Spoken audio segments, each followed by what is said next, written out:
Fala, meu povo! Graça e paz, nós estamos aqui mais um podcast com a IBNJ Cast e hoje nós temos um convidado especial. Praticamente vai ser uma escola hoje. O que você acha, pastor Hudson? É isso aí, escola. Uma escola profética. Quero aqui apresentar o nosso convidado, o pastor Gilberto Luiz. Glória a Deus. Pastor Diogo, que alegria poder estar com o senhor, pastor Hudson, e fazer parte desse podcast, né? Vamos falar aqui um pouquinho, É o segundo, né? Podemos dizer assim. segundo na verdade, né? Vamos falar aqui sobre algumas coisas, mas para mim é uma honra poder estar nessa mesa aqui, tá? A honra é nossa, de verdade. Ele está muito feliz como igreja, né? Por tudo que nós estamos vivendo de festa, né? Tê-lo aqui e pelas palavras que o Senhor tem liberado através da sua boca. Obrigado mesmo. Você deu o seu tempo, né, para Amém. estar aqui compartilhando. Exatamente.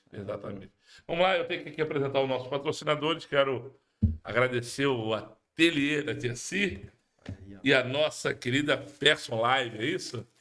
Olha aí, fizeram aqui uma xícara personalizada para o nosso convidado. Né? Aqui, ó. Pastor Gilberto. Ó, Eita, personalizada em homenagem à nossa festa. E tem o seu Glória a nome aí, ó. meu Deus, Nossos patrocinadores. olha aí, ó. Ateliê da Tia Si e a Person Live. Coloca aí o arroba deles aí. Siga, curta. E ela faz tudo, hein? É, Se você bordado. precisar, bordado, o que você precisar, tia, Olha você aí. faz. Olha aí. Tá o teu nome aí, tá isso? Confere Top aí. de linha aqui, Gilberto Luiz. Alto nível de profissionalismo, hein? Eu aprovo, hein? Isso boa. aí, vou deixar aqui, ó. Pra ficar Ah, aparecendo. isso aí, você deixa aparecendo. Pastor Gilberto Luiz, vamos lá, vamos entrar no assunto aqui. Os- o, o teu ofício, na verdade, é profético. Então, pastor, vamos lá, né? Vamos fazer uma escola aqui Vai lá, online. faz uma escola. Vamos fazer um podcast numa escola online. Isso. Pega papel e caneta. Na verdade, quando a gente fala de ofício profético, a gente tem que deixar bem claro Isso. que os ofícios, eles não são um cargo. Eles são... É a oficina de Deus e como Deus trabalha com a sua igreja. Vamos explicar assim melhor para as pessoas entenderem. Quando Paulo está falando lá de Efésios capítulo 4, verso 11, é importante lembrar que Paulo, quando está falando a igreja de Éfeso, ele é bem claro, antes de chegar aqui no verso 11. Cada um permaneça na vocação que fosse chamado. Certo. Ou seja, primeiro Paulo está falando de vocação e embaixo ele está dando a clareza dos ofícios. Porque, ou seja, uma pessoa para ela se mover dentro de um ofício, ela precisa de uma vocação. Sim. Ou seja, ninguém se move em nenhum ofício, seja apóstolo, profeta, evangelista, pastor ou mestre, sem ter uma vocação. Certo. E a maioria das pessoas, elas acham que o título, ele substitui a vocação. O título, na verdade, ele é uma ferramenta, ou seja, o ofício é uma ferramenta, vamos dizer assim, vamos pegar numa linguagem mais simples, é uma oficina onde você tem muitas ferramentas dentro dela. Certo. E de acordo com a necessidade do caso, você vai usar uma ferramenta. Os ofícios, basicamente, é uma oficina. Certo. Ou seja, mas essa oficina funciona se tem um bom profissional. Certo. Ou seja, é por isso que Paulo está mantendo, primeiro mantém a vocação. Ou seja, o ofício ou a oficina do vocacionado só funciona se ele tiver uma vocação chamada. Paulo está falando no teu ministerial, não na vocação para a salvação, está falando no teu ministerial. Então, a primeira coisa, a gente precisa ter vocação e depois entender qual é a oficina que você se move. Boa. Essa que é a parte principal. Aí Paulo fala assim, ó, a uns ele deu para apóstolo. Ou seja, quem tem a chamada apostólica se move dentro das ferramentas do apostólico. Aí eu disse assim, a outros ele deu para profeta. Mas ele não está dizendo profeta a título de consagração ou de hierarquia, não. Isso. Ele está dizendo de oficina, que é a mesma oficina de cada um. Isso vai acontecer no evangelista, no mestre, no pastorado, nos 5 ministérios. Ou seja, hoje eu me movo dentro da oficina, vou dizer assim, dentro do profético. Na verdade, eu sempre digo que para você ter um ministério profético e saber entender o ministério profético, você precisa entender a estrutura de Deus para o ministério profético também. Porque existe uma diferença entre o ministério, ou seja, o ofício profético, e existe a diferença de ser uma pessoa profética. Boa. Ou seja, uma pessoa... Todo mundo é profético na igreja. Certo. Ou seja, Todos que estão aqui nessa sala do podcast, que todos são proféticos, porque são resultados de ambientes proféticos. Uau. Ou seja, o ministério da IBNJ, ele existe por causa de uma palavra profética. Sim. Ela não existe por um desejo do pastor Diogo. Não. Aí eu resolvi, vou para a França, vou para Paris, vou juntar um povo. Não é um desejo. Porque Deus não trabalha nos nossos desejos, porque aí está atrelado ao coração. E a Bíblia diz que o coração humano é enganoso. Deus trabalha com proposta. E a proposta de Deus está atrelada à nossa vocação. E aí Deus nos empurra para dentro de uma oficina, ou seja, para um desses ministérios, mas baseado naquilo que ele falou, ou seja, nós somos empurrados por uma palavra profética. Por isso todos nós somos proféticos. Sim. Antes de nós entender qualquer situação, até do desenho de Deus para a nossa vida, nós somos proféticos. Amém. Ou seja, a palavra profética te trouxe aqui. Sim. E eu sempre digo que pessoas proféticas, que são pessoas proféticas ou ambientes proféticos? Ambientes proféticos e pessoas proféticas é a mesma coisa. Certo. Porque não existe ambiente sem a pessoa. É por isso que tem uma palavra muito forte para Josué. A gente até cita ela e acha até bonito. Mas a gente não entendeu por que Deus disse assim, aonde você pisar a planta dos seus pés. Por que Deus disse, não diz assim, onde é que você pôr as suas mãos? Ele está falando de pés. Aí a gente fala assim, não, mas é de conquista. É mais que conquista. Deus está falando de posicionamento. Deus está dizendo assim, onde você põe o pé, eu estou te dando a estrutura, porque eu já te dei uma palavra de estrutura. Onde você põe o pé, eu estou te dando a estrutura. E a partir daí você conquista o espaço geográfico. Porque você não é, ou seja, colocar os pés não é estar parado, é estar em movimento. Ou seja, de tanto que ele fala assim, ele fala para Abraão assim, olha para a extensão, ou seja, onde é que os olhos de Abraão chegassem, eram os limites da terra. Sim. Ou seja, o mais infinito que ele conseguisse enxergar eram os limites da terra. Ou seja, porque quem determina o seu ministério é uma palavra profética. Amém. Mas quem resume os limites é aonde você consegue enxergar. Uau. Por que tem gente com a visão limitada? Porque não entende. Então, hoje eu me movo dentro do ambiente profético. Mas para me mover dentro do ambiente profético, eu tive que entender qual era a diferença de um ofício para um ambiente profético ou para uma pessoa profética. Certo. Então, uma das coisas que a gente precisa entender bem claro para as pessoas que estão nos ouvindo, que o Novo Testamento nós temos uma regra clara. A regra clara é que todo mundo pode profetizar. Todo mundo pode profetizar. Sim. Automaticamente, uma pessoa não precisa de um dom para profetizar. Quer ver uma coisa? Quando o João está falando que todo aquele que dá testemunho a Jesus, ele está debaixo do quê? Quando alguém fala de Jesus, ele está sendo inspirado pelo espírito da profecia. Quando eu dou testemunho de Jesus, eu estou profetizando para alguém. Porque a maioria das pessoas pensa que profetizar é só uma ação do dom, é uma ação da palavra também. Porque quando eu falo de Jesus, eu estou atuante no espírito profético, ou seja, na impressão profética. Aí eu tive que entender qual que é a diferença. Por exemplo, uma pessoa profética, ela pode ser uma pessoa profética no Novo Testamento, todo mundo pode profetizar. Ou seja, a sua declaração num culto, por exemplo, ela é profética. Eu profetizo sobre alguém, você está liberando uma impressão profética. Não necessariamente pelo dom, né? Exato, mas você está usando porque você está condicionado ao nome de Jesus. Toda vez que você solta no nome de Jesus, você está dando testemunho dele e o espírito da profecia, ele está testemunhando acerca de Jesus. Ou seja... Todos podem fazer isso. Todos podem fazer isso. No Novo Testamento, no dom, todos podem se mover. Porque é uma diferença. Por exemplo, a gente que tem uma raiz assembleana, com todo respeito, que é uma instituição que é maravilhosa, mas nós aprendemos lá atrás, nos primórdios, que uma pessoa que profetiza, ela é profeta.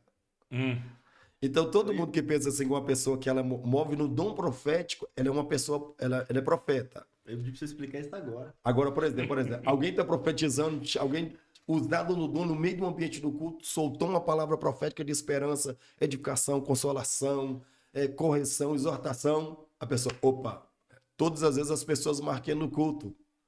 Tá com problema? Vou no pastor Hudson, porque ele é um profeta. Ele é um profeta. Aí o que acontece? A maioria, por não ter entendimento, ela acaba levando isso pro seu coração. E ela começa a fazer o quê? Ela começa a achar que ela é mais importante do que o sacerdócio da igreja. Boa, Essa eu vou falar daqui a pouco, porque essa parte que isso aqui é muito interessante. A pessoa, ela acha que por causa de um dom, as pessoas começam a procurar ela. Por quê? Porque os dons chamam a atenção. Uma das coisas que Paulo diz, Paulo fala não fala de falsos evangelistas e não fala de falsos mestres, ou falsos pastores. Mas Paulo fala de falsos apóstolos, falsos profetas e falsos mestres. Isso. Ou seja, porque esses três aqui, eles são perigosíssimos, porque eles sobressaem, porque eles são dons, ou seja, ofícios de governo. De liderança. Ou seja, eles lideram, dá direcionamento, dá alinhamento, edifica. Então, ele é perigoso, porque eles governam. E assim, se você olhar bem, o ofício profético, ele pode governar uma pessoa se a pessoa não tiver... Se a pessoa que mora no ofício não tiver a mente de Cristo e uma vida totalmente entregue ao desígnio do propósito de Deus, ela pode se perder aqui. Certo. Porque atrai as pessoas. Ou seja, isso faz com que uma pessoa, dentro de um dom, ela achar que ela é maior do que o sacerdócio. Então, agora, uma pessoa quando profetiza, ela pode se mover no dom, mas ela não é profeta. Porque no Novo Testamento, todo mundo pode profetizar, mas não pode ser profeta. Porque para ser profeta não é uma escolha do Gilberto, ou do pastor Diogo, ou do pastor Hudson. É uma escolha de Deus. Ele deu. Foi ele que deu. Ele que deu. Cristo que deu. Vou te fazer uma pergunta, pastor, que eu acho que poderia definir um pouco melhor isso. No dom, você opera na igreja. Eu penso assim, local. Isso, boa pergunta. No profético, você opera na igreja, no âmbito espiritual, ou seja, toda a igreja. Vamos lá para você ter ideia. Quando se trata do dom, o dom só pode se manifestar ou se mover, os dons. Eu classifiquei os dons do capítulo 12 de Coríntios como ferramentas cirúrgicas da igreja. Certo. Vamos lá. Quando você tem um problema, por exemplo, de saúde emocional, você busca o quê? Você vai buscar você não vai buscar um cirurgião, porque não é a área dele. Você vai buscar um psicólogo. Uma pessoa, quando está na igreja, uma parte, nós somos membros, não somos o corpo. Somos membros de um corpo. Paulo explica isso no capítulo 14 certinho pra gente. Nós somos partes do corpo. O corpo é de Cristo e nós somos membros desse corpo. Como membros desse corpo, para você ter ideia, o que acontece? Às vezes pode acontecer que alguns começam, por exemplo, a ter problemas emocionais. O que acontece? Uma pessoa, quando ela tem problemas emocionais, ela começa a perder o desejo pela vida, a esperança. Certo. Aí o que acontece? Aí entra o quê? O dom da profecia. Vai lá na parte do corpo onde está tendo problema cirúrgico. Dá uma palavra de esperança. Opa, resolveu esse problema. Certo. Local. A pessoa está com um problema, por exemplo, na saúde, coisa física. E uma parte do corpo, uma parte do membro desse corpo está doente. Porque o senhor percebe que o senhor pode ter um problema no dedo, mas dói toda a estrutura do corpo. Ou seja, alguém está com uma doença. O que vai acontecer? Não é o dom da profecia. É os dons de curar. É os dons de cura, porque não está especificado que é só para um tipo de cura. De curas, ou diversas formas, diversas doenças, ou diversas coisas, seja espiritual ou emocional, o dom de cura, cura. Certo. Ou seja, eles são cirúrgicos para o corpo, para que o corpo mantenha bem, para que a funcionalidade do corpo mantenha bem. Então, os dons espirituais, eles são ferramentas cirúrgicas para o aperfeiçoamento. É por isso que Paulo diz que o Espírito dá, não para a minha necessidade nem do apóstolo Diogo, dá para a necessidade do corpo. Ou seja, os dons não é nem para necessidade pessoal. Não. E nem para quem está lá fora. É para o corpo. Da igreja. É da igreja. De tanto que Paulo diz assim, olha, o que fala em línguas edifica a si mesmo. Mas Paulo explica que a língua é para os incrédulos. Mas o que profetiza edifica a igreja. Aí Paulo está falando, ou seja, isso é a operação do dom. Só que para o dom operar, você precisa de um ambiente preparado para ele, porque é um ambiente de igreja. Por exemplo, vamos lá, eu vou lá na casa da irmã Joana, porque a irmã Joana se move num dom. Opa, peraí, tá errado. Eu estou provocando ela a produzir até um sentimento do coração dela, porque eu estou provocando. Porque o dom não é a oficina do profético. Não é o profeta, não é o ofício profético. Ou seja, o dom ele só pode atuar debaixo de um ambiente preparado, ou seja, destravado. E o ambiente destravado só pode ser destravado por um dos 5 ministérios. Forte. Ou seja, você precisa de um apóstolo, ou de um profeta, de um evangelista, ou de um pastor, ou de um mestre. Para que ele destrave o momento, para que os demais dons entrem em ação. O único que pode... Agora, qual a diferença do ofício para o dom? Porque o dom precisa de um ambiente preparado. no ambiente preparado, seja através da música, seja através da ministração, os ofícios preparam o lugar. Os dons podem se mover com toda facilidade. Certo. Esse era o problema que tinha em Coríntios. Por isso que Paulo diz, olha, quando 2 ou 3 começaram a profetizar, que 2 senta, um fale, e se tiver intérprete, interprete. Se não tiver, fica em silêncio. Sim. Porque na hora que eu pegava a atmosfera profética, desatava, um levantava de cá, porque era uma igreja menina ainda, que estava começando. Não tinha essa madurez profética ainda. Sim. Eram proféticos, mas não tinha essa madurez. Para entender os tempos. Aí um começar a profetizar de cá ou de lá. Mostrando aí Paulo está dizendo, antigo, né? Exato. Esse problema de compreensão do mover profético, algo já Ou seja, já tinha isso lá nos primórdios da igreja já. Aí, qual que é a diferença do dom, para você ter ideia? O dom, ele precisa de um ambiente preparado. Precisa que um dos 5 ministérios ative o ambiente para que o dom se mova. Tanto o apóstolo como qualquer um desses 5 ministérios, ele pode usufruir das ferramentas desses dons. Certo. Ele pode ativar eles no seu próprio ofício. Ele pode ser ativado. E eu vejo isso na Europa, que na Europa você pode prestar atenção que todo pastor da Europa, ele tem uma veia profética, apostólica, evangelista, de mestre, de pastor. Tem que ser. Porque tem culto que um dia o apostolado não vai funcionar, precisa de uma veia profética. E tem culto que não vai funcionar nenhum apostolado, nem um profeta, vai ter que ter uma veia evangelística. É isso aí. Agora tem culto que vai ter que precisar de uma veia pastoral, de um abraço. Agora já tem culto que vai precisar de um ensinador, de um mestre. Ou seja, aqui a gente acaba na Europa desenvolvendo todos os 5 ministérios. Ainda que um seja predominante. Mas a gente acaba movendo em todos pela necessidade. Então, ou seja, esses dons eles se movem nessa atmosfera preparada. Quer ver uma coisa? Agora o ofício não. O ofício ele pode estar aqui agora e ele pode começar a atuar. Porque ele não está simplesmente... Ele é, na verdade, ele é o dom de Deus dado para os homens. Não é nem para a igreja. Para os homens. Sim. Porque Deus não dá pastor para a igreja. Isso aqui é um grande erro nosso. Quer ver uma coisa? A mentalidade que nós temos é essa aqui. Quer ver a mentalidade que nós temos? É que eu sou o pastor da IBNJ. Não. O senhor não é o pastor da IBNJ. Eu sou o apóstolo da IBNJ, sou não é um apóstolo da IBNJ. Porque Deus não dá apóstolo, nem profeta, nem evangelista, nem pastor, nem mestre para uma igreja, porque é territorial. Deus dá, por exemplo, Deus deu o pastor Diogo para onde? Deu o pastor Diogo para a França. Ainda que ele trabalhe aqui, mas o ministério dele é para a França, porque Deus deu o apóstolo Diogo para a França, para o povo francês. Ou seja, um ministério é dado para uma igreja, um ofício é dado para uma igreja, mas é dado para uma cidade, para um estado, ou para um país, ou para o mundo. Uau. Forte, hein? Anota aí. Ou seja, quando você começa a ter a mentalidade, por exemplo, territorial, deixa de ser reino, se torna tribalista. Aí uma mente de tribo, porque a mente de tribo é assim, eu protejo Dan, porque Dan é minha. Protejo Dan. Não, eu protejo agora Benjamim, porque a Benjamim é minha. Não, protejo agora Isacar, porque Isacar é minha. Ou seja, no tempo dos juízes não tem uma proteção para Israel, tem uma proteção territorial. Por isso que no juízes é o que tem mais problema. Os reis desgovernavam o povo porque saíam da presença de Deus. Mas no juízo era briga territorial. Os inimigos entravam com facilidade por causa da briga territorial. Porque é mente de tribo.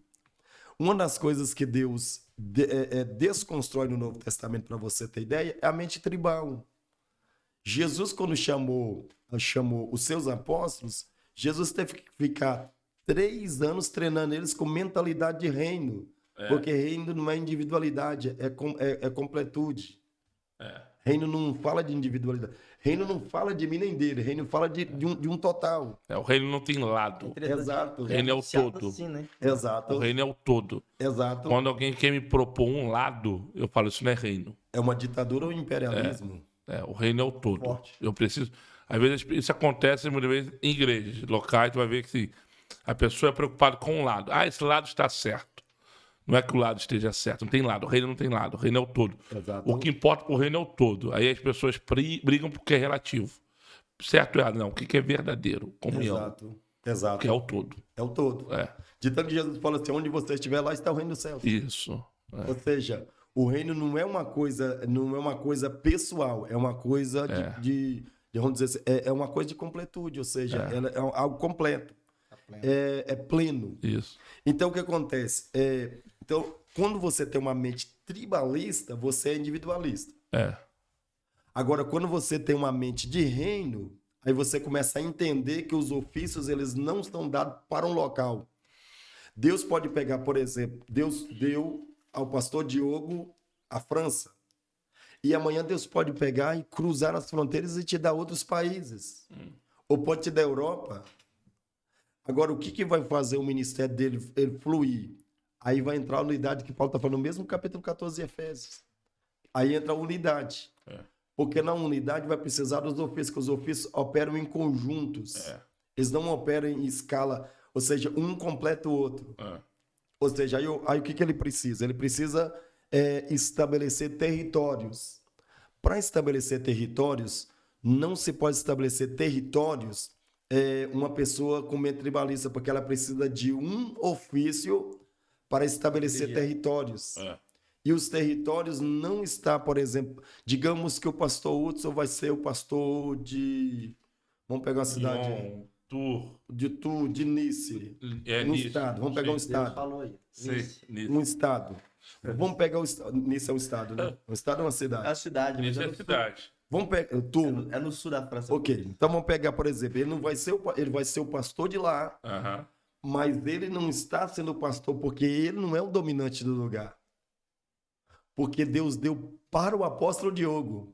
E a unidade nele faz com que a sua visão se reproduza nele. Sim. Mas não significa que a visão é dele. Porque é assim que trabalham os dons.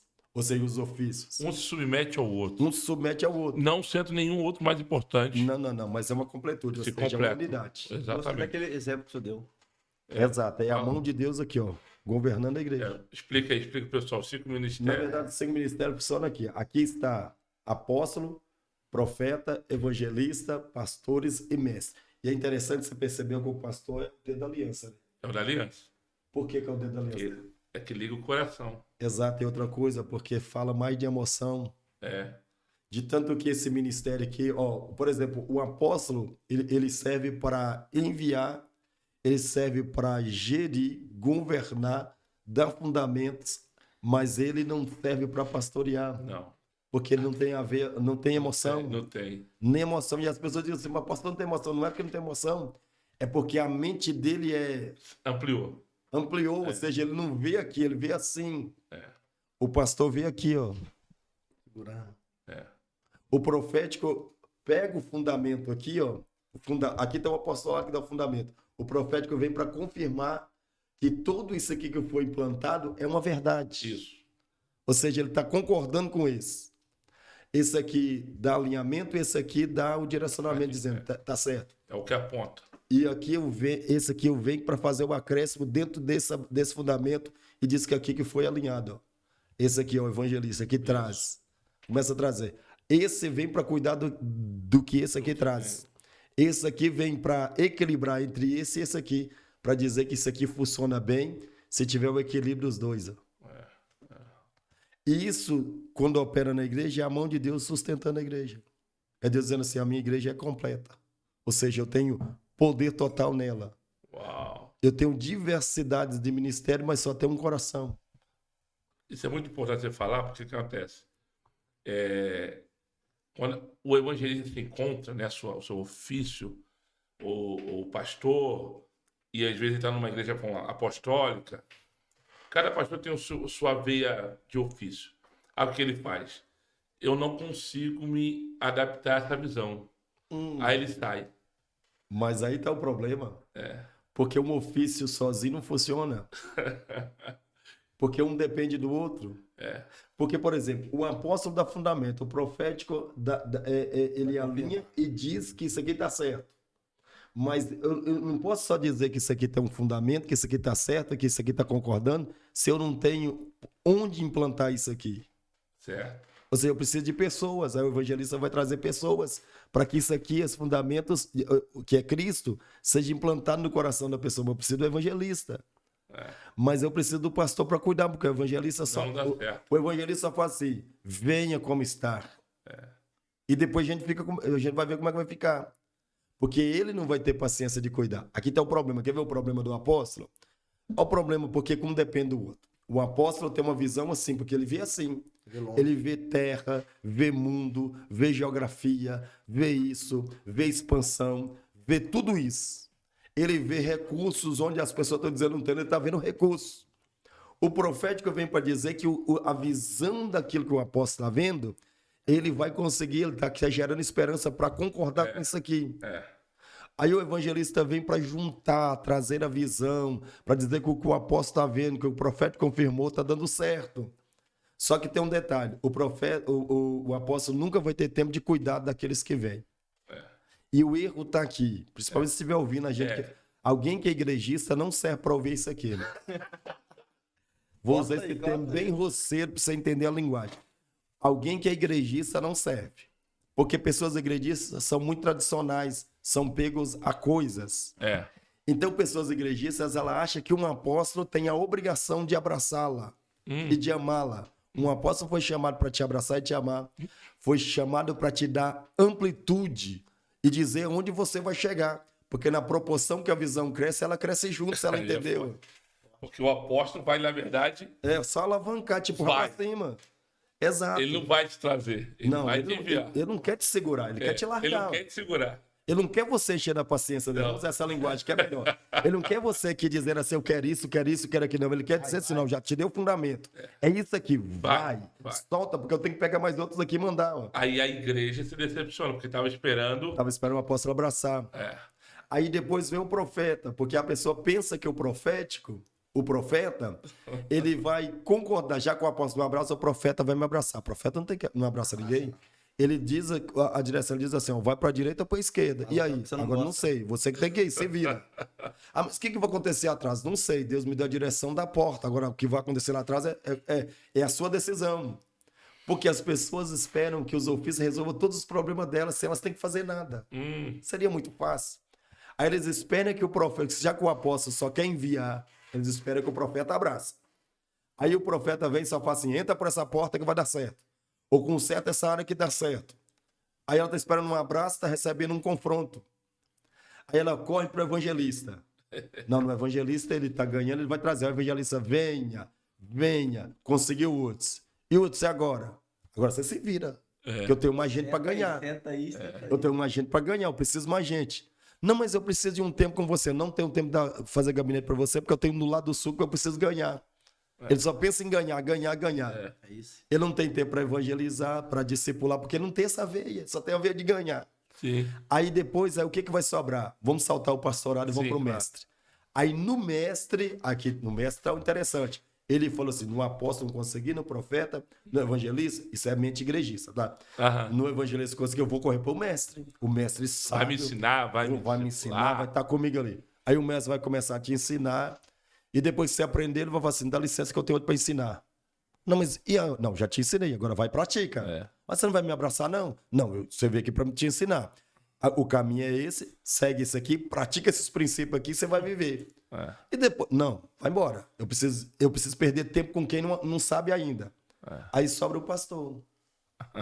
Porque só vai encontrar acolhimento só no pastor. Só no pastor. É por isso que as pessoas não entendem, por exemplo, que num lugar você precisa de pastores, e a mentalidade de pastor que nós temos depois da reforma é que ele é vamos dizer, usar a linguagem moderna, que ele é o presidente, ele é o fundador, ele é o cuidador. Essa é uma mentalidade muito vazia, porque pastores são ofício interno. Por isso que você tem que ter muitos pastores para mandar cuidar, senão você não consegue reproduzir a visão. Porque o pastor que tem tempo de abraçar, meu filho, você está doendo, vem cá, vou te abraçar. Visita. Vou cuidar de você. Vou te visitar. Isso é ofício pastoral. Por isso que Paulo, quando saiu de Efésios, deixou bispos e pastores. É interessante, você falando na ideia da mão segurando, né? Não dá para segurar essa garrafa com um dedo só. Bonito só não dá. A probabilidade disso cair e quebrar é muito mais fácil do que aqui. Aqui não, aqui eu tô agarrado. Seguro. Aqui tá seguro. Por isso que Deus pega a igreja dele. E de tanto, pastor Diogo, que a igreja ela não é uma proposta da terra, é uma proposta de Deus. Deus escondeu tão bem a igreja que deixou ela bem oculta que nem o diabo, nem os anjos sabiam da existência. Nenhum oráculo profético viu a igreja. Ela estava escondida. Os profetas faziam isso aqui. Deixa eu desenhar para você entender. Aqui estava uma montanha, a outra. O que os profetas faziam? Dessa montanha eles viam o começo e viam o final. E a igreja está aqui, ó, no vale, escondida. Porque a visão deles é isso aqui, ó. Futurista. Eles viam de uma montanha na outra. Viu o começo, mas mas não viu a igreja. Aí Paulo diz que a igreja está aqui como um mistério de Deus oculto. Escondido, que foi revelada. Ou seja, a igreja estava escondida, oculta, e Deus revelou ela. Por quê? Aí Jesus falou assim, minha igreja. Aí todo mundo fala assim, mas ele está dizendo, tu és Pedro, e sobre essa pedra edificarei minha igreja. Não, Pedro não é a pedra. Eu estou dizendo que você é um fragmento, Petros. Eu vou pegar fragmentos, eu vou acoplar a pedra, a rocha que sou eu, edificarei a minha, não a sua, a minha igreja, deixando bem claro para Pedro, estou te dando uma identidade. Você vai fazer parte de uma proposta chamada igreja. E outra coisa, quando Jesus está falando de igreja para Pedro, Pedro não sabe nem o que é igreja. Porque a igreja estava oculta. Pedro só tem a ideia de igreja lá depois que começou, depois do Pentecostes em diante. Porque a mentalidade de Pedro era a mentalidade de quê? Mentalidade tribal. É uma mentalidade que eu estou seguindo o Messias, eu estou indo, ele se manifestou, porque a igreja ainda não tinha sido revelada. De tanto que Jesus diz assim, quando ele pergunta para todo mundo, diz assim, lá embaixo ele diz que eu sou isso, mas para vocês, quem eu sou? Aí ele diz assim, aí todo mundo ficou calado, Pedro é o único que levantou a mão e falou, Senhor, para mim tu eres o Cristo, o Filho de Deus. E ele falou assim, Pedro, eu sou filho de Simão, filho de Barjonas, não foi sangue nem carne que te revelou, mas unicamente meu Pai que está no céu. Ou seja, quando Pedro tem uma revelação da identidade de Jesus, Jesus fala assim, agora eu posso dizer para ele acerca da igreja. Porque o sentido de igreja, você só entende ele que igreja não é quatro paredes quando você tem uma revelação de quem é Cristo. Isso aí. Porque a revelação só de Jesus como pessoa, você vê concreto. E as pessoas se decepcionam com a igreja porque elas não têm revelação de quem é Cristo. De quem é Cristo, sim, de Jesus. Aí elas não compreendem a igreja. Aí eles ficam só com a humanidade do sofredor, daquele que sofreu na cruz, e não do Cristo, Filho de Deus. Tem uma diferença muito grande. Não. Aí depois disso ele fala assim, olha, ele lançou e falou assim, olha, edificarei a minha igreja. Aí, ou seja, é a primeira vez que a igreja aparece. E nem assim Pedro está entendendo o que é a igreja, porque ele não tem ideia. Ele tem ideia de tradição, de lei, de Torá. Isso que tem na cabeça de Pedro. Tem ideia de preceitos, de essas coisas. Ele não tem ideia do que é a igreja. Porque quando você fala de igreja, você não está falando...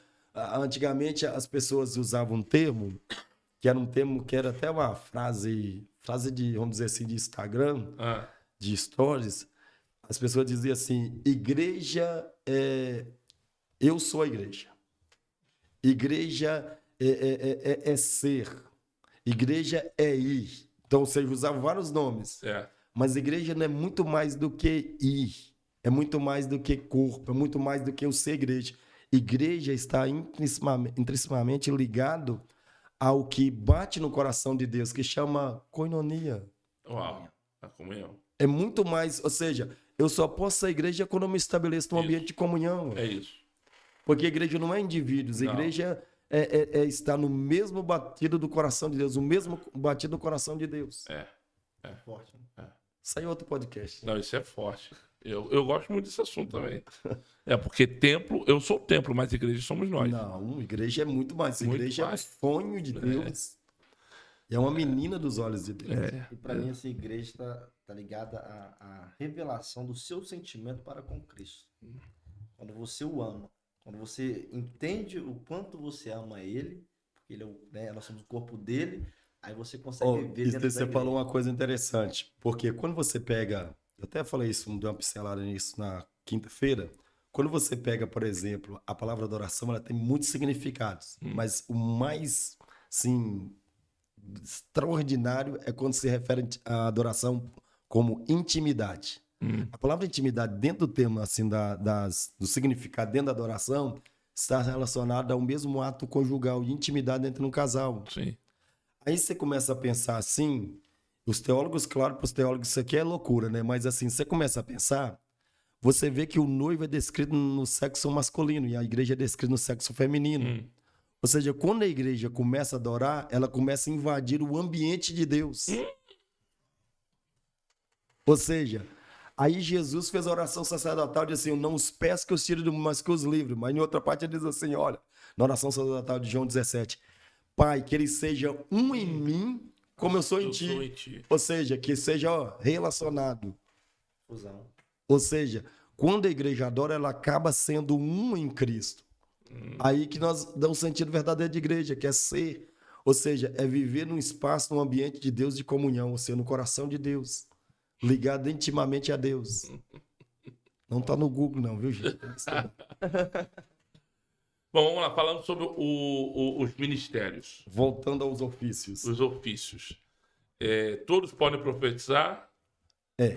Partindo desse princípio, no Novo Testamento, todos podem profetizar. Até porque os dons, nós fomos ensinados nas raízes, vamos dizer, lá nas raízes tradicionais, nós fomos ensinados que quem dá dom é Deus. Deus deu um dom para o pastor, para o apóstolo Diogo, para o pastor Hudson, para o pastor Leandro. Deus deu um dom. Só que Paulo não disse que Deus deu. Paulo disse que os dons já estão aqui. É tudo da igreja. É só buscar. Uau! Ou seja, ele fala assim, buscai com zelo, no capítulo 14, buscai com zelo todos os dons. Vírgula. Com diligência, com zelo, com cuidado, o dom de profetizar. Só que lembra que eu citei para o senhor que o que fala em línguas edifica a si mesmo. Sim. Mas o que profetiza edifica a igreja. Só que Paulo está dizendo a necessidade do momento. Porque se o dom da profecia edifica a igreja de Corinto, ela precisa ser edificada. Por isso que ele está falando para Corinto.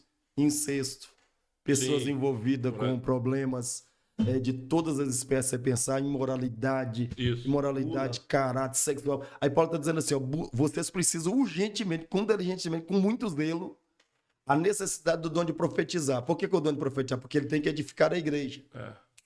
Entendeu? Ou seja, porque o que profetiza edifica a igreja. Então vocês precisam edificar a igreja.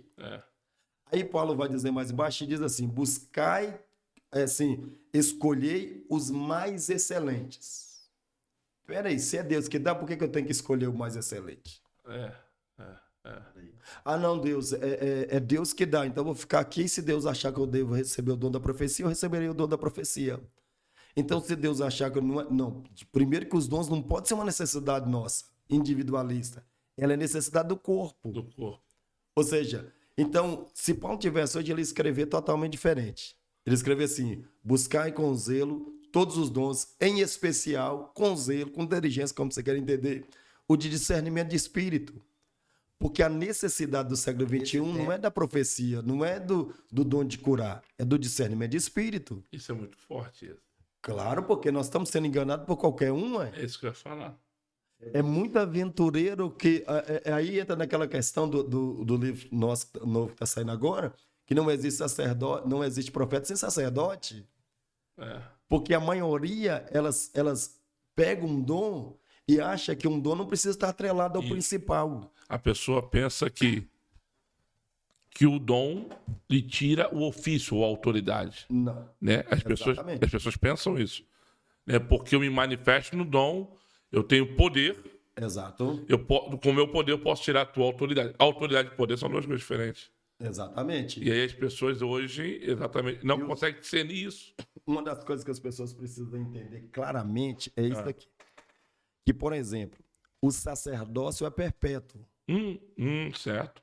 O profético ele é esporádico. Ele é momentâneo, ele pode passar. Você falou que agora é pela necessidade. É pela necessidade. A nossa necessidade. O sacerdote, não. Sempre vai precisar do sacerdote. O reino milenar, serviremos o reino milenar como sacerdotes. Exato. Não serviremos como evangelistas, como apóstolos, como pastores. A distribuição dos dons, Paulo fala que ele vai ser salvo.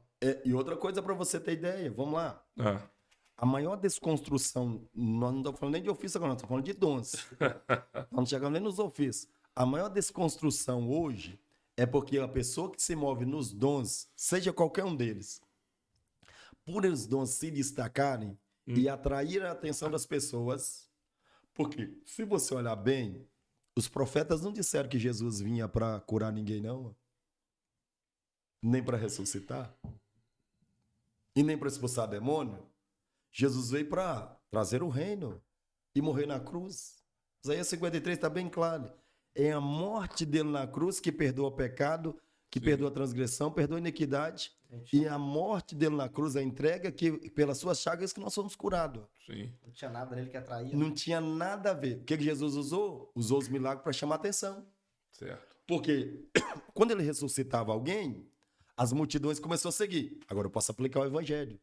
Jesus usava as manifestações de cura, de milagre, de multiplicação, tudo isso como forma atrativa. Então os dons na igreja tem que ser uma forma de atrair as pessoas para a igreja e não de colocar as pessoas refém de quem se move nos dons.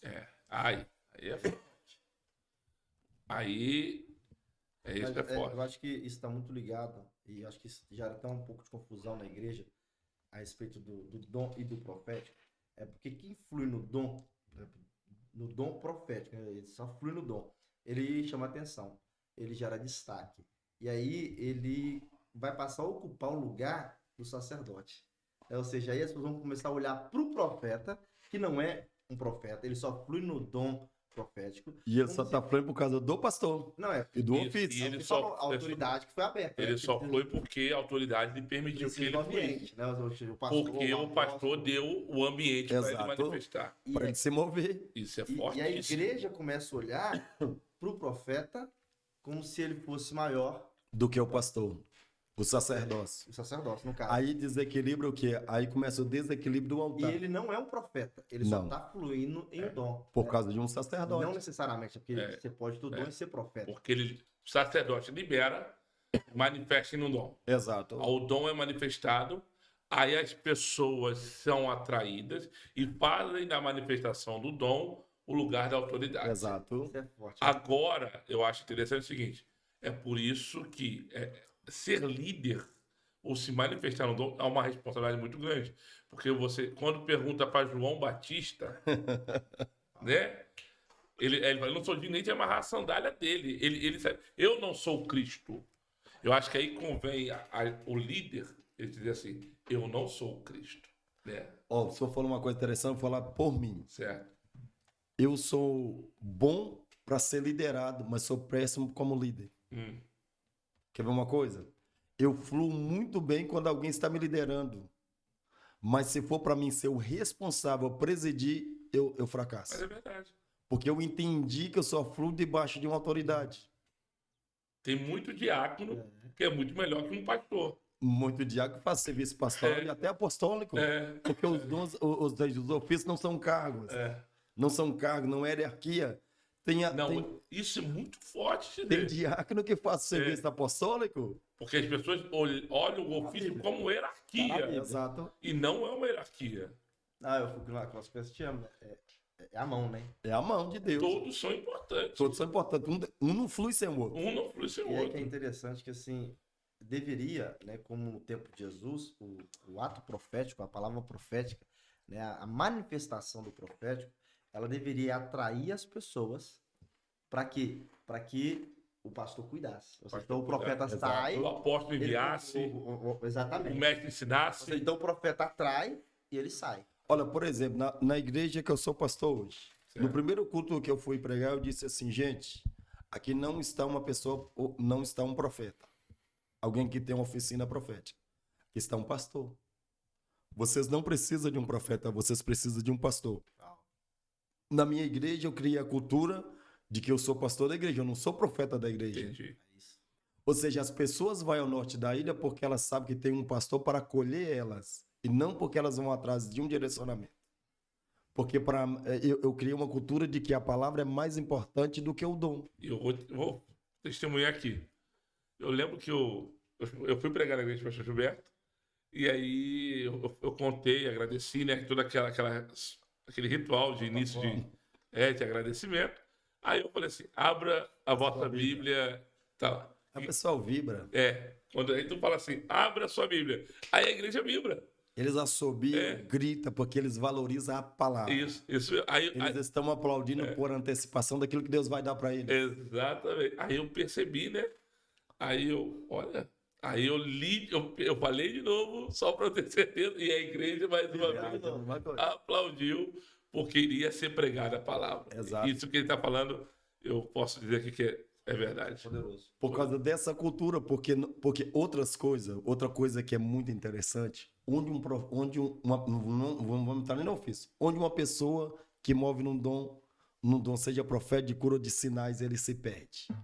Quando ele desconstrói a autoridade do sacerdote. Ele desconstrói a autoridade. Aí, sabe o que acontece? Ele vai bem. Mas ele pode perceber que ele não se dá conta por causa do seu ego. Aí ele começa a sair do ambiente profético, onde ele liberava o que era puro, e começa a entrar as emoções. Por quê? Porque Paulo diz em Romanos que o Espírito fala na consciência. Ou seja, até no dom profético, o dom profético, o Espírito fala na consciência. Porque existem várias formas de Deus falar. Dentro do dom existem várias formas.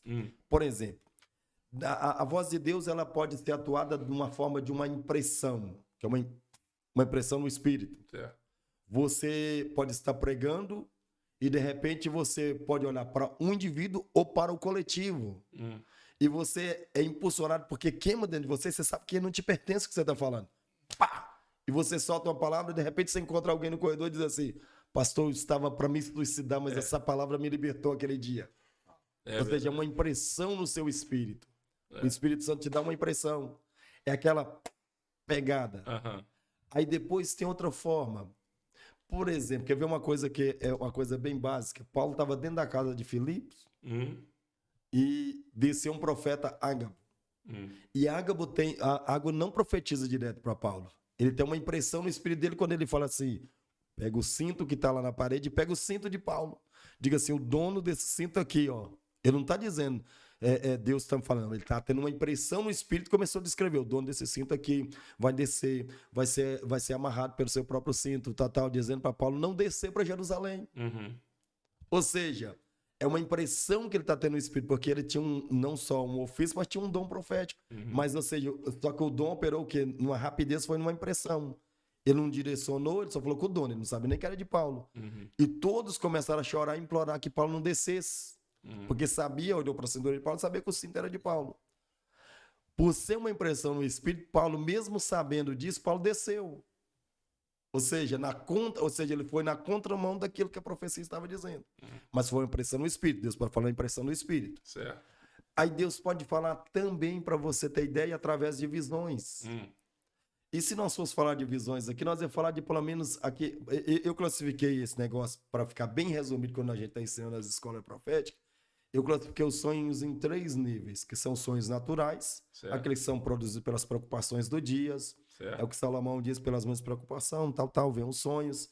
São sonhos naturais, coisas que você sonha, outro dia você nem lembra. Porque não é algo relevante. Aí tem os sonhos que são setas do inferno, que é o que o salmista diz contra o terror noturno, porque no terror noturno o diabo vai jogar setas para produzir maus sonhos. Aí são sonhos diabólicos, terrorismo, coisa assim que você fala assim: gente, parece que eu estou dentro de um filme de ação. Se acorda suado e aquilo te faz mal, não te faz bem. E existem os sonhos espirituais, que são sonhos proféticos, que é aqueles que vêm e você sabe que o que está ali tem uma informação codificada ali. Ó. Os sonhos de José, todos tinham uma codificação. Nem José entendia, mas tinha uma codificação. Tinha 2 coisas ali que Deus colocou. Porque Deus, antes de colocar José para governar, Deus deu os 2 governos para ele. Porque você só pode governar com 2 reinos. Você precisa de um reconhecimento aqui, por isso que o primeiro sonho é na terra, no campo. Ou seja, Deus está dizendo para ele assim: não se preocupe, porque onde você pôr a planta dos seus pés, você vai dominar, você vai governar. Nem José sabe. Por isso, quando ele chegou na casa de Potifar, reinou. Por isso que ele chegou na prisão, reinou. Subiu lá para a corte de Faraó, reinou. Porque Deus já tinha estabelecido um governo para ele por uma visão, por um sonho. Ou seja, Deus já tinha dado um sonho. Isso é uma forma de Deus falar. Aí Deus falou do sentido espiritual. Porque todo governo, Paulo ainda diz assim, que toda autoridade é constituída por Deus. Se do povo emana autoridade. Mas a responsabilidade de governar só vem de Deus.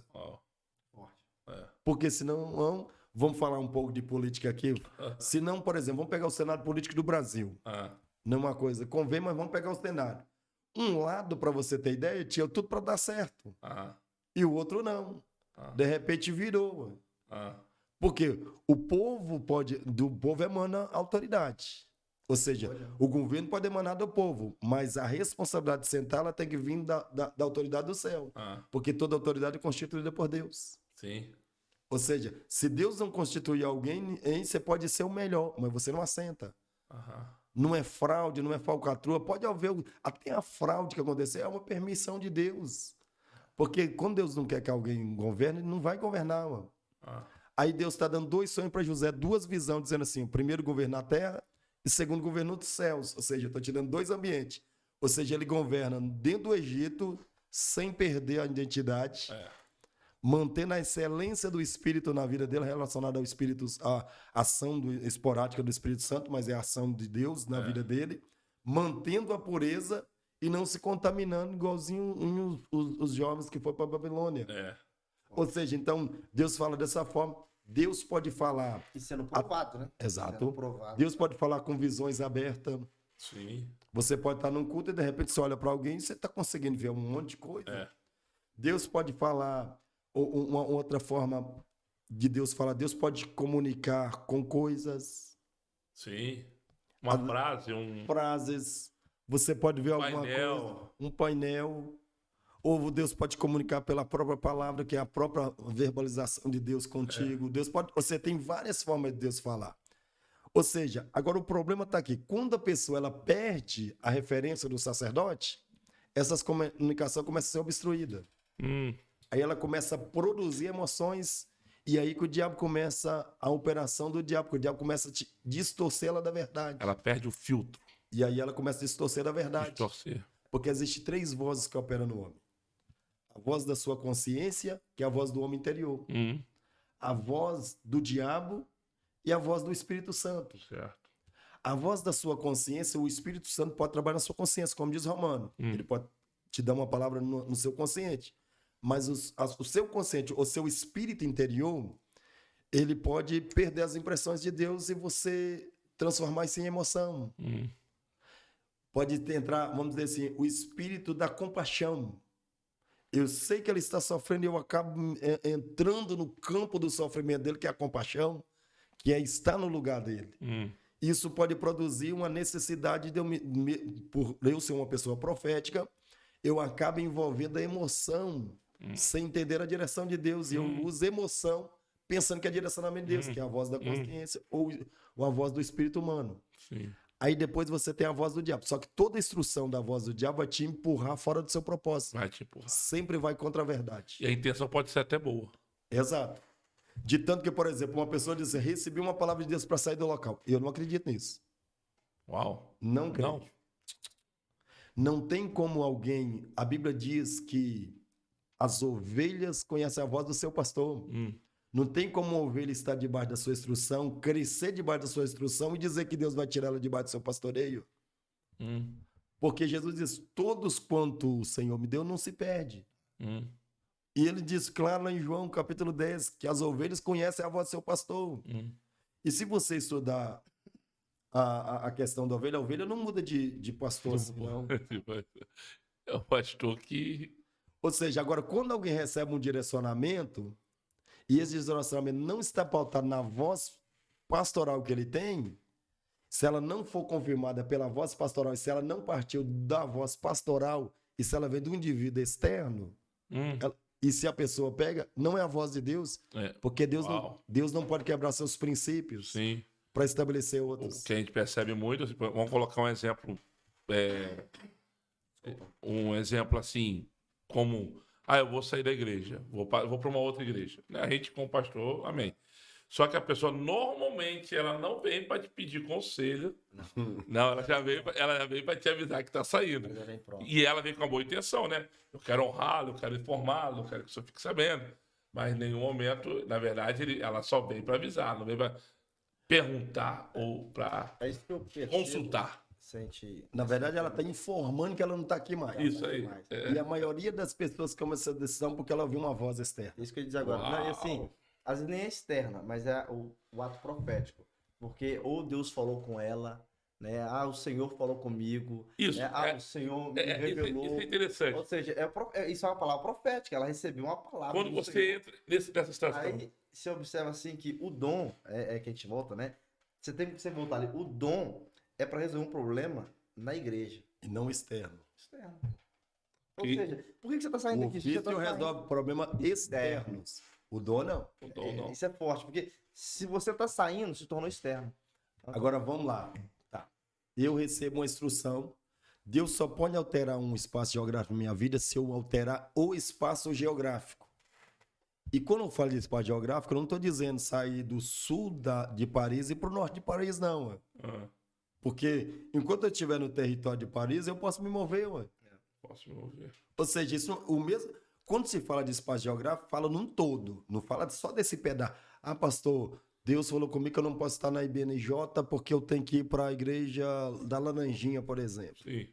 Eu tenho que ir lá para a igreja da Laranjinha. Peraí. E se a instrução saiu lá de fora e não saiu da boca do sacerdote, significa que ela está fazendo o quê? Ela está bloqueando os céus. Porque a quebra de princípio bloqueia os céus.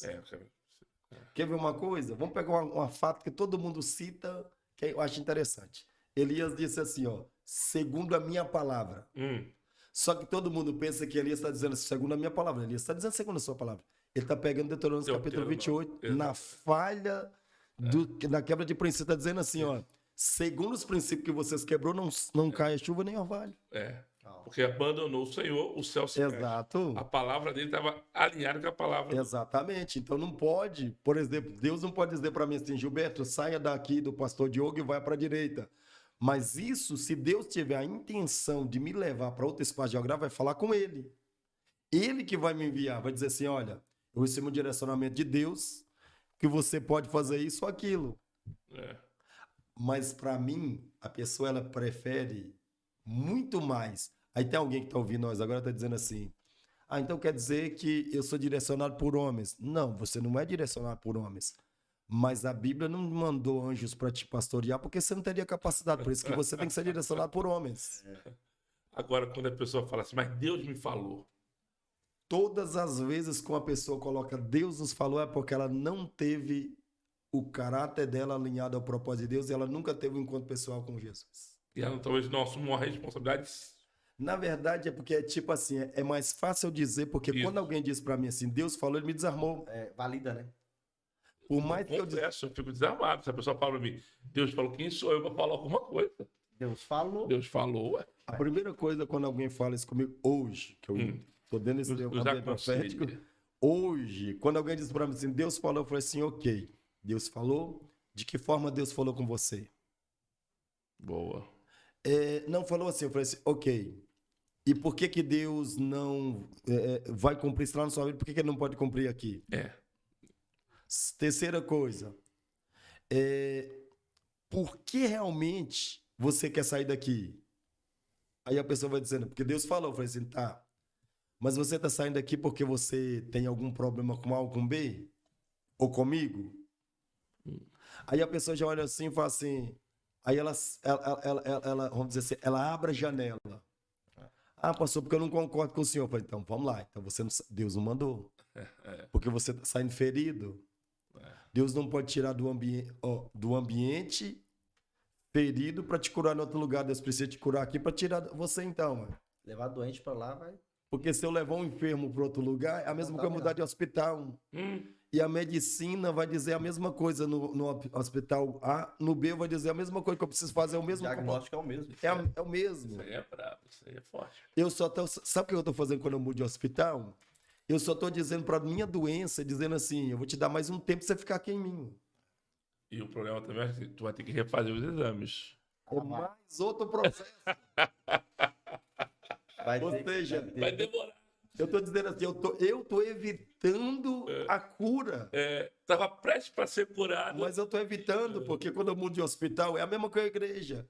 Quando eu mudo de igreja porque eu não resolvi um problema aqui, eu estou, em vez de eu estar antecipando a minha cura aqui, eu estou protelando ela.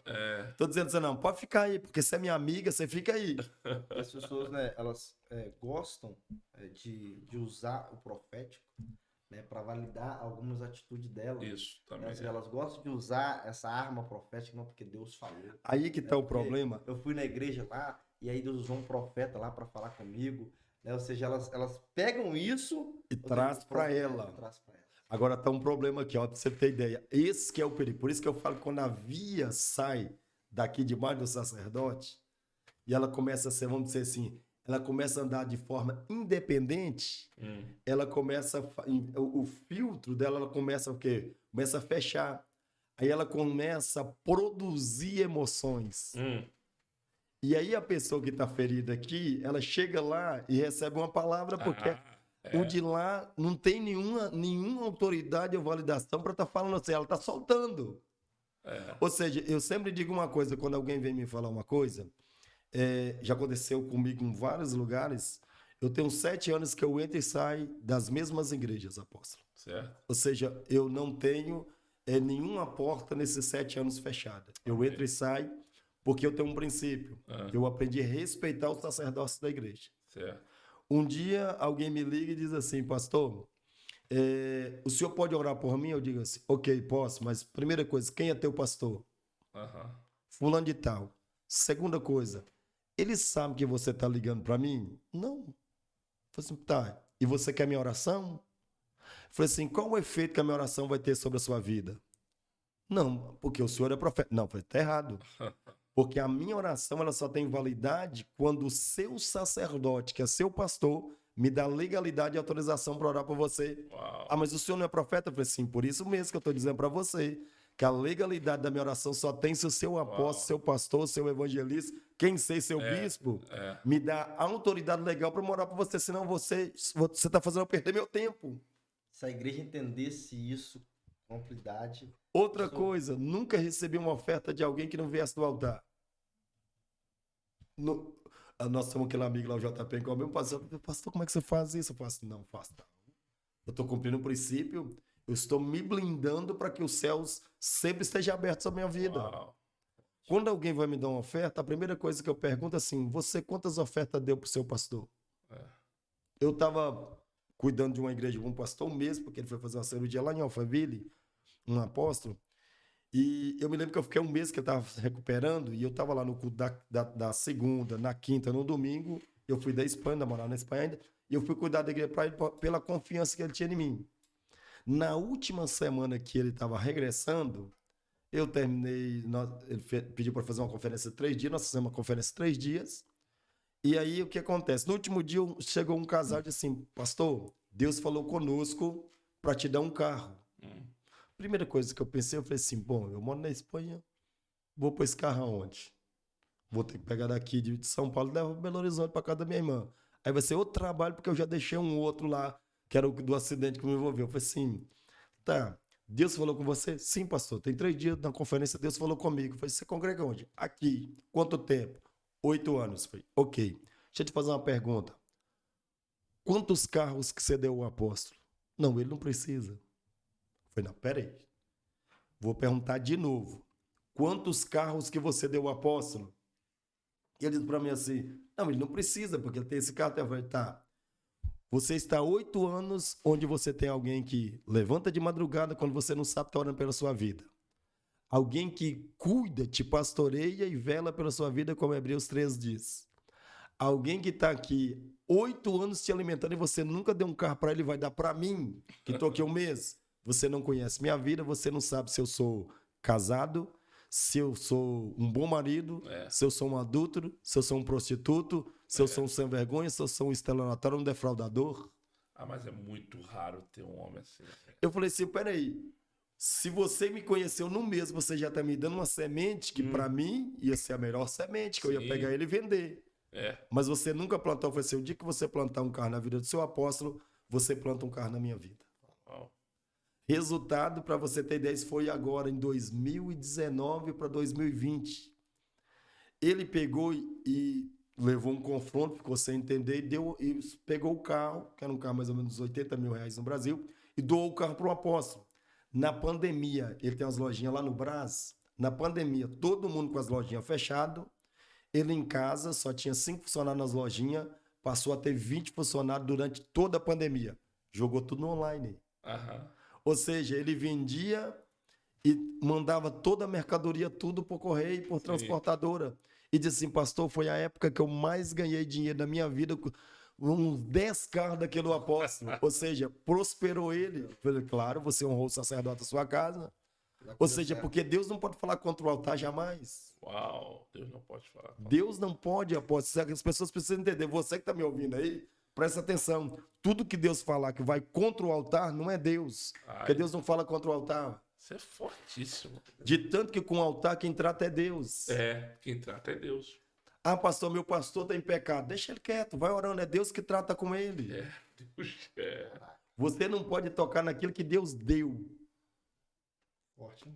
Porque é Deus que deu. Foi Deus que deu. Se eu te falar, se eu dou alguma... Se, por exemplo... Diferente do dom, né? É diferente, porque agora nós entramos na esfera do ofício.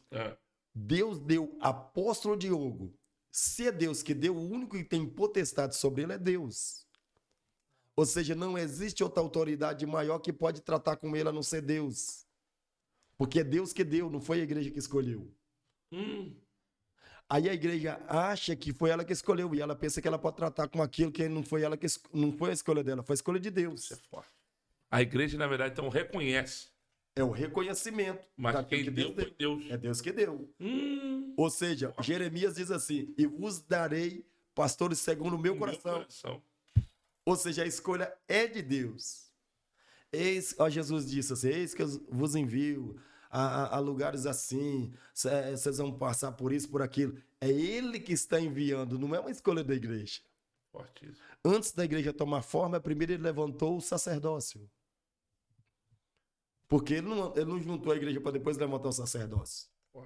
Primeiro ele treinou 12, um se perdeu, depois ficou 11. Depois substituiu e levantou um 13º.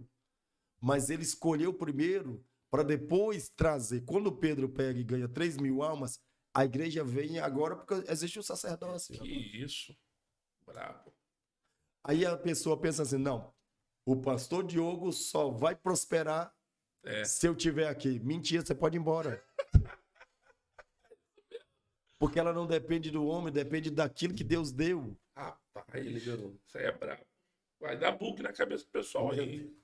Vai ter que estudar bastante. Isso dava um corte, hein? Isso aí vai dar bug na cabeça do povo aí. Porque... Isso é bom falar até porque pastores lhe falta essa identidade. Isso é uma mão de via dupla, tá? É uma mão de via dupla, por quê? Porque eu acabo sendo refém, por exemplo. Eu aprendi uma coisa, e eu sempre falo com o pastor Júnior, a gente não pode ficar refém de ninguém. Isso aí. Porque quando o ser humano, ele tem um lado maldoso. Isso é herança do Éden. Isso é herança. Por isso que nas cartas de Paulo ele fala mais sobre a natureza humana do que do diabo. Se você pegar, Paulo está confrontando mais a carne, nosso comportamento, mais isso. Buscar as coisas que são de cima e nós que são de baixo. Se Jesus com Cristo, buscar as coisas de cima. Aí ele fala assim, matando toda a vossa natureza em Colossenses. Então está dizendo o quê? Existe uma natureza que é dominada. Tem que dizer assim, o bem que eu quero fazer, isso não faço. Mas quando eu vejo o mal, já pratico. Ou seja, há uma guerra. Gálatas já diz isso, há uma guerra. Porque a gente é tendencioso à maldade. Se eu descubro que ele depende de mim, e eu começo a entender isso, por mais inconscientemente... Eu manipulo. Eu começo a manipular, mesmo que eu não tenha consciência. Inconscientemente, ou seja, se eu não for hoje, eu quero ver como é que ele vai fazer no som. Se eu não for hoje tocar o teclado, quem vai tocar? Verdade. Se eu não cantar, eu quero ver quem vai ministrar hoje. Aí o pastor, se ele não tiver um entendimento e uma identidade clara de quem é ele, ou seja, que foi Deus que colocou ele aqui, ele começa a dizer assim, poxa vida, mas o pastor me faz tanta maldade, mas eu dependo dele, aí você fica refém dele. Aí o que acontece? Por você não abrir mão dele, você tem outros talentos que é melhor do que ele, mas está ali parado. Porque vocês contam com ele. E o problema da igreja é que a gente fica muito no vinho velho. Esse é o problema. Olha o cafezinho aí, pastor. Não, melhor. eu resumir isso aqui. O problema é ficar no odre velho. Aí você não dá espaço para o vinho novo. Porque você fica no odre velho, aí você só fica contando com aquela velha guarda. E a velha guarda é o que te atrasa nos processos, tem vezes. Os crentes velhos. Crente antigo. Porque os velhos dizem assim, eu cheguei primeiro, tem que me honrar. É interessante estar falando isso aí, porque duas coisas importantíssimas aqui. O sacerdócio, ele é eterno. Então tá definido isso. Então, ou seja, ele é soberano sobre a igreja. Ele é soberano. Vamos lá. Eu fiquei sem guitarrista durante muitos meses. E agora que apareceu, depois de meses. Mas o louvor funcionou perfeito sem guitarrista. Não para, a obra não para. Porque eu tinha uma pessoa, ela estava com problema de ordem moral. Isso é muito legal, de ordem moral. E o antecessor não abria mão porque ele achava que a guitarra era necessária. Eu fiquei um mês e falei assim, peraí. Se eu quero um louvor que destrava o ambiente, porque o louvor ele não é mais importante do que a palavra e do que o sacerdote do lugar. Mas ele é a parte que começa a mover a engrenagem. Ele move a engrenagem. A engrenagem acelera com a palavra, mas ele começa a mover ela. É como se fosse um azeite que coloca na engrenagem. Aí o que acontece? Eu falo assim, se eu quero mover aqui, eu preciso que tudo esteja alinhado. Aí eu vou conversar com a pessoa, ela diz assim para mim, assim, pastor, mas se a gente perder fulano, como que a gente vai ficar? E se a gente tirar ele do louvor, ele sai da igreja. Eu falei assim, ok, então a gente vai perder no louvor, ele vai sair da igreja. Porque eu quero alguém que seja comprometido com o altar e seja amigo da cruz. Uau! Eu não quero ninguém que seja inimigo da cruz, porque a partir do momento que a minha moralidade é mais importante e prioritária, ou seja, a minha maneira e estilo de vida imoral é mais importante que eu viver uma vida separada para Deus, significa que eu já disse para a cruz que ela não tem valor na minha vida. Eu não sou amigo da cruz, sou inimigo dela. Aí eu disse para ele, eu falei assim, a partir de hoje você não toca mais. Ah, mas eu quero ver quem vai tocar. Eu falei assim, não tem problema. A partir de hoje você está liberado dessa função. Vou te pastorear como pastor, papapá. Ele veio um culto e nunca mais voltou. E o louvor continua pegando fogo. Louvor, a igreja, nisso, a obra hoje cresce. eu tenho quatro guitarristas hoje. Por quê? Porque o que importa, para você ter ideia, não é ficar refém das pessoas. Porque às vezes a gente não quer abrir mão porque a gente acha assim, se eu abrir mão, eu vou perder. E às vezes por causa desse negócio da gente ficar aqui, ó, preso a pessoas que nos manipulam até inconscientemente, ela sabe. A gente fica presa a ela e acontece que a gente fica paralisado. A gente percebeu que... E aí as coisas não andam. É. Porque seu propósito não depende dele. Ele depende do seu propósito. Uau. Nós percebemos isso aqui, né, no envio da igreja, né? Quando a gente veio para Chartres, para Lyon, né? Ou seja, a gente tirou as pessoas que estavam servindo aqui, atuando, ou seja, útil nessa obra, e enviamos. Automaticamente, Deus levantou outros. Ah, não, sim. Aqui eu costumo dizer, a revelação assim, que Deus me deu da palavra, se a igreja é o corpo, a gente foi repartir o pão, e o corpo é o pão, Claro. Quando mais repartimos o pão no envio, o pão multiplicou. Mais multiplicou. O pão multiplicava, né? Agora, acho interessante isso que você está falando. É interessante o sacerdote entender quem ele é, que mesmo que não tenha, podemos dizer assim, o músico, o diácono, aquilo vai fluir. Vai fluir. Porque vem ele primeiro. Deus estabelece o sacerdote primeiro. Se eu não abrir mão de certas coisas, porque eu já identifiquei que ele já gerou um problema, que aquilo está me atrasando. Eu não vou conhecer o novo.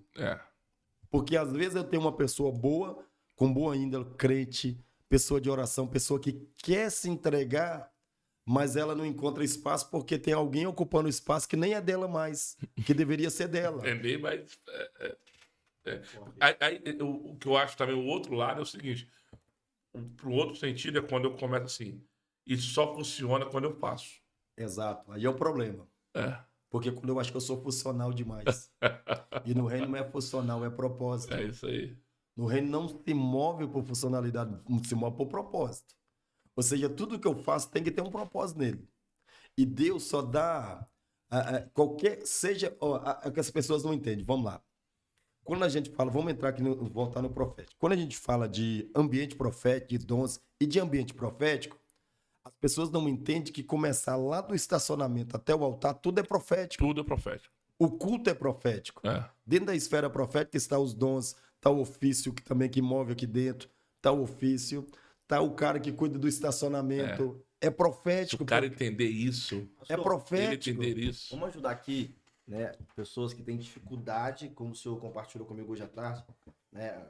Alguns anos atrás você não acreditaria se Deus falasse para você no profético que você estava na cadeira de roda, né? Ou seja, então tem pessoas que têm dificuldade de entender o profético, o ambiente profético, mas eles querem começar a caminhar dentro dessa visão, né? Como é que a gente aconselha essas pessoas, sabe, abrir esse espaço para o profético dentro da igreja dele, sabe? Pastores estão pastoreando hoje, principalmente aqui na Europa, que há uma certa escassez de escola, de conhecimento, de auxílio. Como ajudar essas pessoas, né? Pessoas que estão caminhando na igreja, a igreja que já tem um ministério profético atuante, mas elas não conseguem aceitar isso, elas não conseguem entender, como o senhor ano passado. Como é que a gente dá essa dica?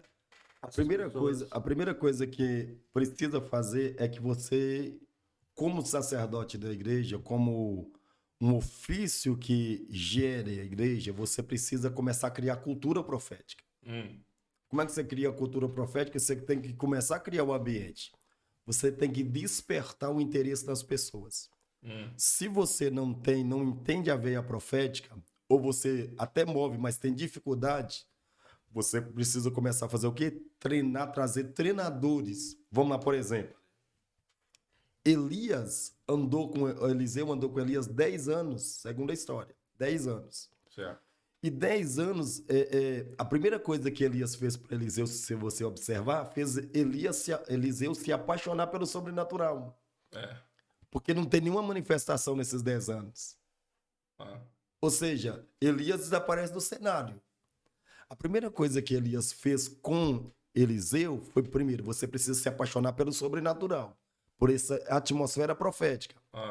De tanto que depois que passou o Jordão, que está lá do outro lado, para você ter ideia, a pergunta de Elias, pede-me o que você quiser, ou seja, eu estou te autorizando, é o que você quiser. Aí ele começa a dizer assim, não, ele poderia falar assim, me dá metade do reino de Israel, ok. Me dá o cargo do rei, ok. Me dá todas as escolas, ok. Pede-me o que você quer. Eu falo assim, não, eu quero o que você tem. Mas não é o Espírito Santo, eu quero esse mesmo ímpeto, esse mesmo desejo e essa mesma paixão pelo sobrenatural. Eu quero isso dobrado. Dobrado? Eu quero isso dobrado, eu quero entrar numa dimensão, ou seja, primeira coisa, você precisa caminhar com pessoas que são proféticas.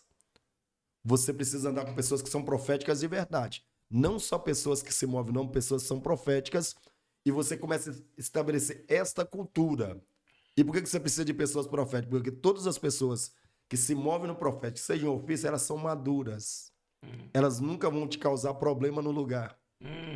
Agora, se elas são interessadas em extrair a lã das suas ovelhas, sai fora. Sai fora. Não teve a maturidade e madureza para entender o sentido do propósito dela. Essa é a primeira coisa. Então, Eliseu... A cultura. Exato. Você tem que estabelecer a cultura profética. E a cultura profética não é estabelecer e dizer assim, ela vai profetizar, ele vai profetizar. Não. É começar a falar sobre o profético, o ambiente profético, trazer as pessoas à realidade para elas começarem mesmo sem a compreensão delas, elas começarem a almejar o sobrenatural. Aí automaticamente o céu vai se abrindo. Quando ela perceber, você está com profetas de ofício e profetas de dons movendo o lugar. Sem você perceber, você está instaurando essa parte do ofício dos 5 ministérios, sem você perceber. Por exemplo, se você pode conversar com o pastor Júnior, que há 5 anos atrás, quando eu conheci ele tinha um estilo, você pode pegar os vídeos antigos. Sim. Hoje, toda a mais de Cristo só fala uma linguagem. Ambientes proféticos, romper profético, declarações proféticas, ambiente, atmosfera. Diante quando nós fazemos conferências proféticas, porque se instaurou uma cultura na mais de Cristo. Todos os pastores falam a mesma linguagem. Quando eu conheci o pastor Júnior, eu falava de coisas para ele, como eu estou conversando com você aqui. O pastor Júnior olhava assim, mas teologicamente, eu falei, pastor, esquece que no mover teologia nós já aprendemos, nós já fomos no seminário, já estudamos, eu tenho seminário batista, o senhor deve ter seminário assembleiano, nós já aprendemos a teologia, nós aprendemos para aplicar, para não ser para não ser, vamos dizer assim, lesados com os ventos de doutrina. Nós temos isso, e para que a gente estabeleça uma igreja madura. Ou seja, porque os ambientes proféticos, você não pode pensar com a razão, você tem que pensar com um espírito sedento por uma atmosfera profética. Para você ter as percepções do espírito no lugar. Ó. Porque o profético, ele sai do natural. Ele sempre vai na contramão. O cara tá sem emprego e Deus está dizendo que o cara vai ser empresário. Que loucura. É uma loucura. A igreja tá ali pequenininha e Deus está dizendo que vai fazer uma igreja gigante. Não tem lógica isso. Não tem lógica. O cara tá 20 anos no lugar. Isso, né? Não tem teologia para isso. O cara tá 20 anos no lugar. Ó, eu, por exemplo, conheço o pastor Marcos. Ele tem até um vídeo, eu até, de vez em quando eu brinquei, eu falei assim, tira esse vídeo, não precisa desse holofote. Eu falei assim, o importante é você estar vivendo esse ambiente. Ele até colocou no YouTube, eu não gosto. Geralmente eu não gosto de colocar, eu gosto de colocar, se for colocar uma palavra, alguma coisa que vai... Mas quando se fala do profético, é uma coisa que eu gosto de ensinar as pessoas para que elas vivenciem isso na prática. E o pastor Marcos estava numa igreja que era menor do que essa sua aqui. E o pastor Marcos estava numa zona de conforto. 22 anos. Numa zona de 22 anos numa zona de conforto. Ou seja, aluguel pago, as salas prontas, os ministérios tudo funcionando. E Deus me leva num culto dele, eu digo assim para ele assim, Deus vai te mudar nesse lugar e é urgente. E ele disse assim, olhou para a esposa dele e falou assim, não, o profeta acho que tá meio doido da cabeça, porque eu não tenho intenção de mudar para onde? Tudo certinho aqui, fluindo, tá do jeito que eu quero. Do jeito que eu quero. Seja da forma que eu quero, tá funcionando. Tudo ok. Aí, de repente, ele olhou assim, aí Deus me deu outra palavra. Eu disse assim, pega aí, eu vou descrever o salão para você. O estacionamento é embaixo, para você achar rápido. O estacionamento é embaixo, a igreja em cima, tem estacionamento embaixo, tem estacionamento por cima e a igreja embaixo tem elevador, tem uma entrada desse lado, uma entrada assim, e tem várias salas. E as salas, você define quantas salas.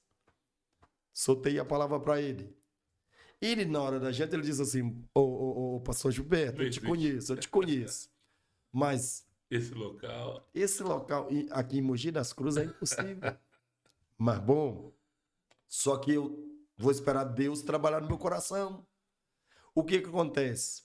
Uma semana depois, o proprietário chegou para ele e disse assim, olha, como nós tivemos o problema aí, que nós tivemos que abaixar o aluguel na pandemia, eu resolvi dobrar o aluguel.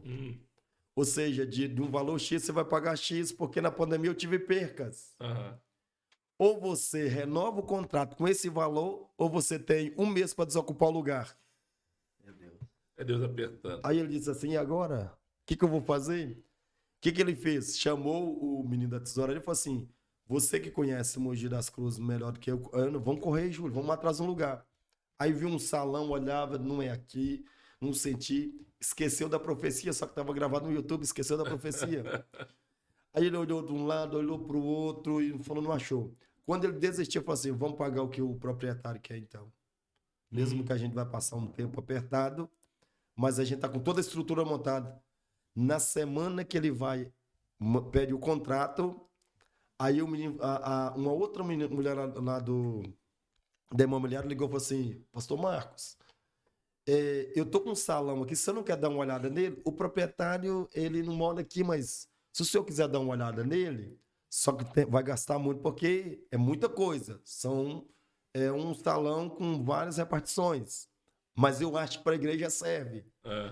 Ele falou assim, ô Júlio, não vamos assinar, não, vamos lá ver esse local. Quando ele entra no local, que abriu a porta, as lágrimas começaram a descer, porque Deus falou assim, aqui está o local, a garagem está embaixo, está o elevador, está a parte de cima e está a igreja. Toda a descrição. Por quê? Porque uma palavra profética, ela vai na contramão. Ou seja, um ambiente profético sempre vai na contramão. Agora deixa eu fazer uma pergunta. Como que é essa dimensão? Deus te faz ver isso? Como que você chega a esse nível? Para mim chegar nesse nível, eu tive que ter esse impacto com Deus. Que está até no outro podcast que vai sair. É o sair. seu testemunho de vida. Então, o que acontece? eu tive que entender, agora nós vamos esquecer os dons, vamos para o ambiente profético, a gente entendeu? Vamos aqui para o ofício. Certo. Eu tive que trabalhar para entender o que era ofício, porque eu comecei a operar no ofício e não sabia o que era ofício.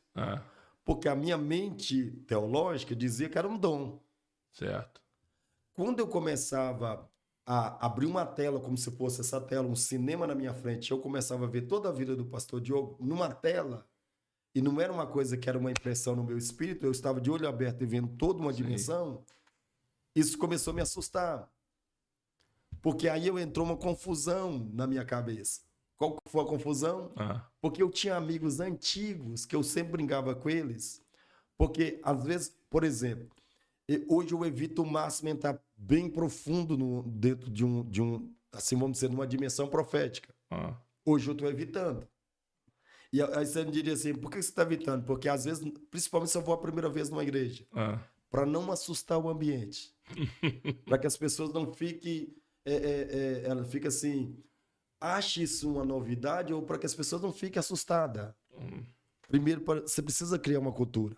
Então, o que acontece? Eu ia em ambientes que, de repente, Deus falava de uma forma e dentro de mim eu dizia assim, eu sei que está me trazendo prazer de falar isso, eu sei que é Deus, mas isso teologicamente não tem fundamento. Sim. E aí eu tive uma experiência para me entender essa transição. Foi quando eu estava pregando numa cidade chamada Diamantina e eu olhei para uma moça, e quando eu olhei para essa moça, uma moça mais ou menos 32 anos na época, Deus disse assim para mim, diga para ela que eu estou voltando no ano de 1827. Eu continuei pregando e falei assim, eu estou com um problema na minha cabeça. E eu sabia que era a voz de Deus.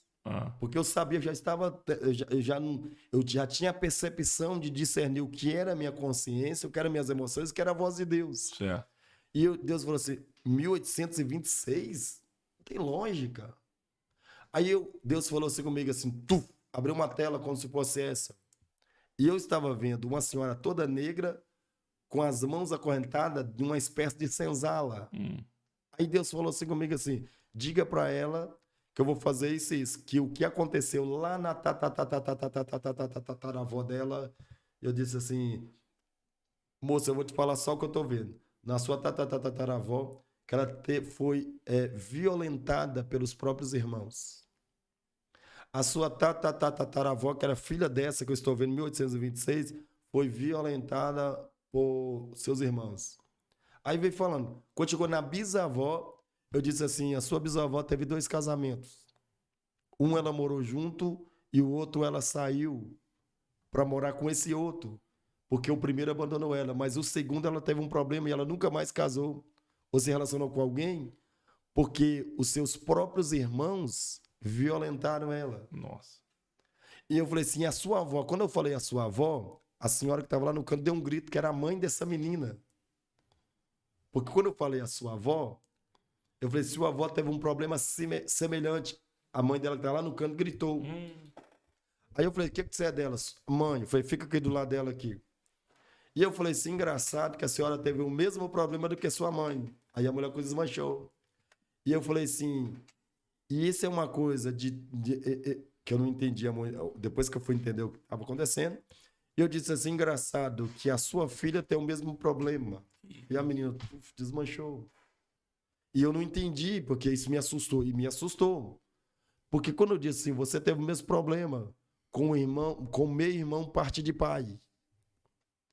Quando eu falo isso, houve um negócio assim que eu fiquei. A igreja, claro, não era uma igreja, era uma igreja neopentecostal, mas o pessoal começou a extravasar, que era uma coisa assim sobrenatural.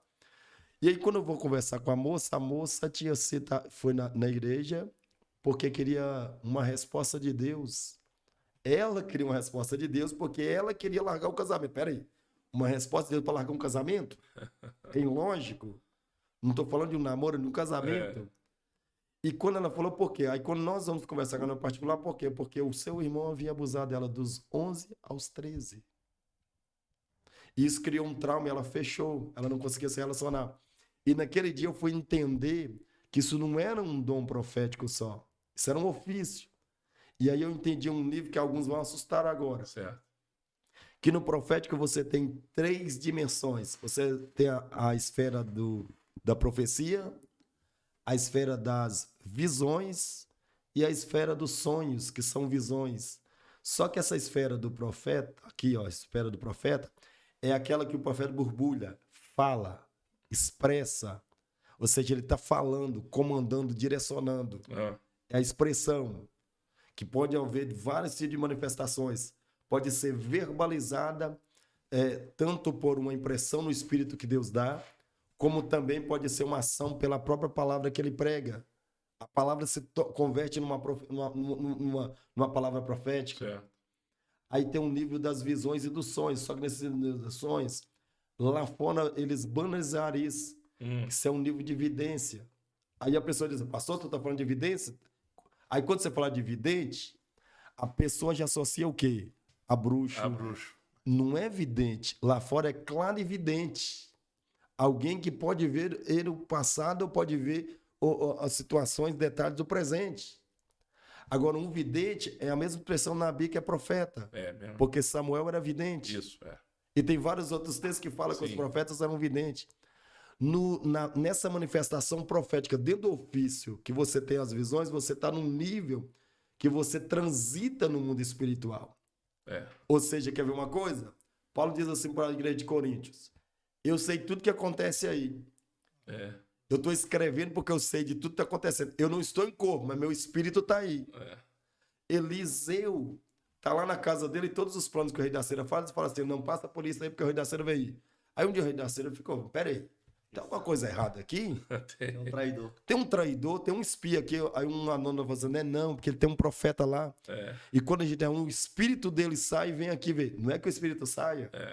É porque o mundo espiritual, quando ele abre uma dimensão, não existe tempo e espaço. Tem barreira. Ou seja, eu tive uma experiência, não sei se eu contei para o senhor, que eu estava em casa orando por um senhor, amigo meu, o senhor Rossef, que a esposa dele nasceu na Espanha, mas mora em Nagoya, no Japão. Eu começo 3 horas da manhã a orar por ele, e na oração que eu estou orando, eu estou repreendendo o câncer dele, e abracei ele assim, para mim era uma visão. Uau. E voltei a dormir. No outro dia tem um monte de chamada dele. Quando eu retornei a chamada para ele no meu WhatsApp, eu disse, Rossef, o que está acontecendo? Ele falou assim, pastor, a gente está preocupado, pastor, porque o senhor esteve aqui na nossa sala. Eu estou querendo saber o hotel, o café está pronto, onde é que o senhor está? Eu falei, eu estou na Espanha. Ele falou assim, mas o senhor esteve aqui? Eu ia ligar para o senhor porque o meu diagnóstico tinha saído e eu estava com câncer. Mas eu senti um fogo quando o senhor orou por mim, enquanto eu fui lá para limpar o meu rosto e para expelir para fora, porque saiu. E quando eu voltei, que eu acordei a Mercedes para fazer o café, o senhor sumiu da sala, qual hotel que o senhor está que eu vou te buscar? Eu falei, eu estou na Espanha. O senhor estava comigo aqui na sala orando, pastor. O senhor entrou na minha casa. Aí eu fui entender uma coisa, porque o mundo espiritual não existe tempo e espaço. Tanto Eliseu estava na casa dele, mas quando abriu o mundo espiritual ele viu os planos. Então essa é uma coisa que aí eu fui entender como o ofício opera. O ofício opera na oficina do profético, opera na oficina do vidente e opera na função dos dons e na expressão da palavra também. Eu tenho outra pergunta também. Posso? Dá tempo ainda? Por mim. Já passou 1 hora, né? 1h30? Meu Deus. Parece que agora começou. Deixa eu fazer essa pergunta aqui, talvez. Não sei se. Quero fazer. Um falso profeta, ele pode acertar a profecia. Vamos lá. Assim, por quê? Vou te falar isso. Balaão é a figura de um falso profeta. Você tocou num assunto bom. Pô. Balaão, ele não é um falso profeta. Boa, então vai lá. Balaão, ele é um profeta. E ele tem com as intenções erradas. Com as intenções erradas, porque o coração dele está na prata. Isso aí. Ou seja, se é para ganhar, não importa o que eu tenho que profetizar. Não importa se eu tenho que jogar contra o altar. Uau! Se eu pego esse empresário, ele vai me favorecer e vai me bancar, o importante é estar com o empresário, não é com o sacerdote da casa. Não é com o sacerdote. Forte, hein? Então, aí o problema não é se ele acerta ou se ele erra. Porque o dom você pode usar para bem como para mal. Isso aí, vai lá. Porque o dom não quer dizer que você está salvo. Porque Jesus disse lá em Mateus, em meu nome, olha, ele fala assim, uns vão dizer assim, ó, em teu nome eu profetizei, isso é dom, hein? Uau. Em teu nome eu curei, dom. Em teu nome eu preguei, dom, talento. Porque tem Aparta de mim. tem um versículo bíblico que nós usamos muitas das vezes, que na verdade foi Balaão que disse. Deus não é para que minta, nem Ele filho do homem não se arrependa. Isso foi Balaão. Mas ele está falando a verdade. É. E de tanto que Olha aí, ó. de tanto que ele tem consciência quando o rei vem pressionar, ele fala assim, profetiza, amaldiçoa. Ele fala, não posso. Eu não posso. Contra Jacó não é encantamento. Ou seja, ele tem consciência de que não pode ser tocado naquilo que é santo. Ou seja, mas tipo assim, se é para ganhar, eu tô falando dos profetas da nossa geração. Isso. Porque Balaão é um tipo de profeta do Antigo Testamento. Se a atuação de Deus para os profetas do Antigo Testamento que dizia assim diz o Senhor, sem Deus ter mandado, que diz que o tal deve ser levado na praça para ser apedrejado, todo dia a gente tinha fogueira na praça para apedrejar alguém. A única coisa que difere o ministério profético do tempo da graça do Antigo Testamento é a atuação da responsabilidade do indivíduo. E, ou seja, ele faz porque ele está preocupado com a prata. Ele pode até acertar, mas o problema não é o fato de você acertar dentro de um dom, não significa que ele está salvo. Para mim, o mais importante não é o quanto Deus vai me usar.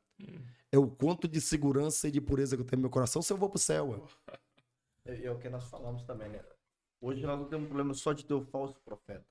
É de ter o sacerdócio que sabe que é um falso profeta e aceita. Aí é o problema. Agora o problema está aqui. A noiva, para você ter ideia, você tem um mordomo para cuidar dela. Porque quando fala da mordomia, a gente pensa só na administração. No quesito igreja, mordomia é cuidar daquilo que não é seu. Isso. Quando você permite que os lobos devorem as ovelhas, você é convincente, ou seja, conveniente com a situação. Você está aceitando. Porque se está te dando lucro, está tudo ok. Quando, por exemplo, você sabe que uma pessoa ela tem intenções, ela pode ter um dom, mas ela tem intenções erradas, que você sabe que agora não, mas você lá no seu consciência, você é consciente que isso vai te dar um prejuízo lá na frente. Por exemplo, quando o sacerdote tem consciência de que a pessoa, ela é, vamos dizer assim, ela é individualista, ela é centralista e ela tem o coração corrompido e ela atua nessa situação, significa que ela está fazendo o quê? Você está colocando o seu rebanho a perigo. E amanhã você não tem como defender do lobo, porque você abriu a porta. Ele vai pedir conta de você, né? E você abriu a porta para o lobo devorar água. Porque quem protege lã de ovelha não é lobo. É pastor, sacerdote. Quem protege. Então, ou seja, você pode... É muito fácil identificar um falso profeta. Aí que eu ia te perguntar. Essa era a segunda pergunta. Vamos lá. Uma coisa bem básica para identificar um falso profeta. Primeira coisa, ele não tem destino e nem está em casa. Todo falso profeta, ainda que ele tenha um dom, vamos usar a palavra falso, mas todo profeta que ele não tem habilidade, ou habilitação, autoridade para selar o que sai da boca dele, porque uma coisa é profetizar, outra é selar. Ué. Boa. Porque eu posso profetizar um monte de gente, se o senhor não selar a profecia que eu liberei, que ela não tem feito. Pode. Não tem feito. Nenhum dom apenas sem selo. Isso aqui daria um outro podcast, mas isso aqui é depois de outra vez que eu vou estar aqui, nós vamos falar sobre o poder do selo para selar uma palavra profética. Então, acontece. A primeira coisa que você descobre que uma pessoa, que uma pessoa ela tem intenções erradas e ela tem tendenciosa a ser falso. Vamos usar o falso. Sim. Porque se ela está usando para proveito próprio, ela está falsificando a origem. Ou seja, a primeira coisa é que ela não tem casa. Não tem casa. Porque ela não é submissa a ninguém. Não é submissa. Ou às vezes ela pode maquiar uma submissão que na verdade ela não presta conta. É independente. Porque tipo assim, eu dizer que congrego na IBNJ, mas não me submeter à visão dela, eu não congrego. Não congrego. Eu tô lá no Brasil, mas eu posso dizer, bom, meu pastor Diogo, ok. Porque ele me vê no culto. Porque a maioria dos pastores tem um problema, a gente não pega o telefone para ligar. Eu aceito a informação do amigo, mas eu não ligo para o pastor dele, não. Porque quem conhece a origem de verdade, o que ele fala ao meu respeito é uma coisa. Mas quem tem a minha identidade, se ela é correta ou não, onde é que eu como, onde é que eu me visto, onde é que eu me revisto, onde é que eu durmo. É a minha casa que dá a definição disso. Então, a primeira coisa de um falso é que um falso nunca tem casa. É independente. Certo. E ministério profético independente é um perigo, porque pode desencarrilhar outros. Pode pegar os fracos e usar o espírito da manipulação com o espírito de Jezabel. Porque o espírito de Jezabel não é pintura de unha, é manipulação. Aí, isso é uma das primeiras evidências. Segunda evidência de um falso é que ele só pensa sempre na lã e na gordura. Ele nunca pensa no reino.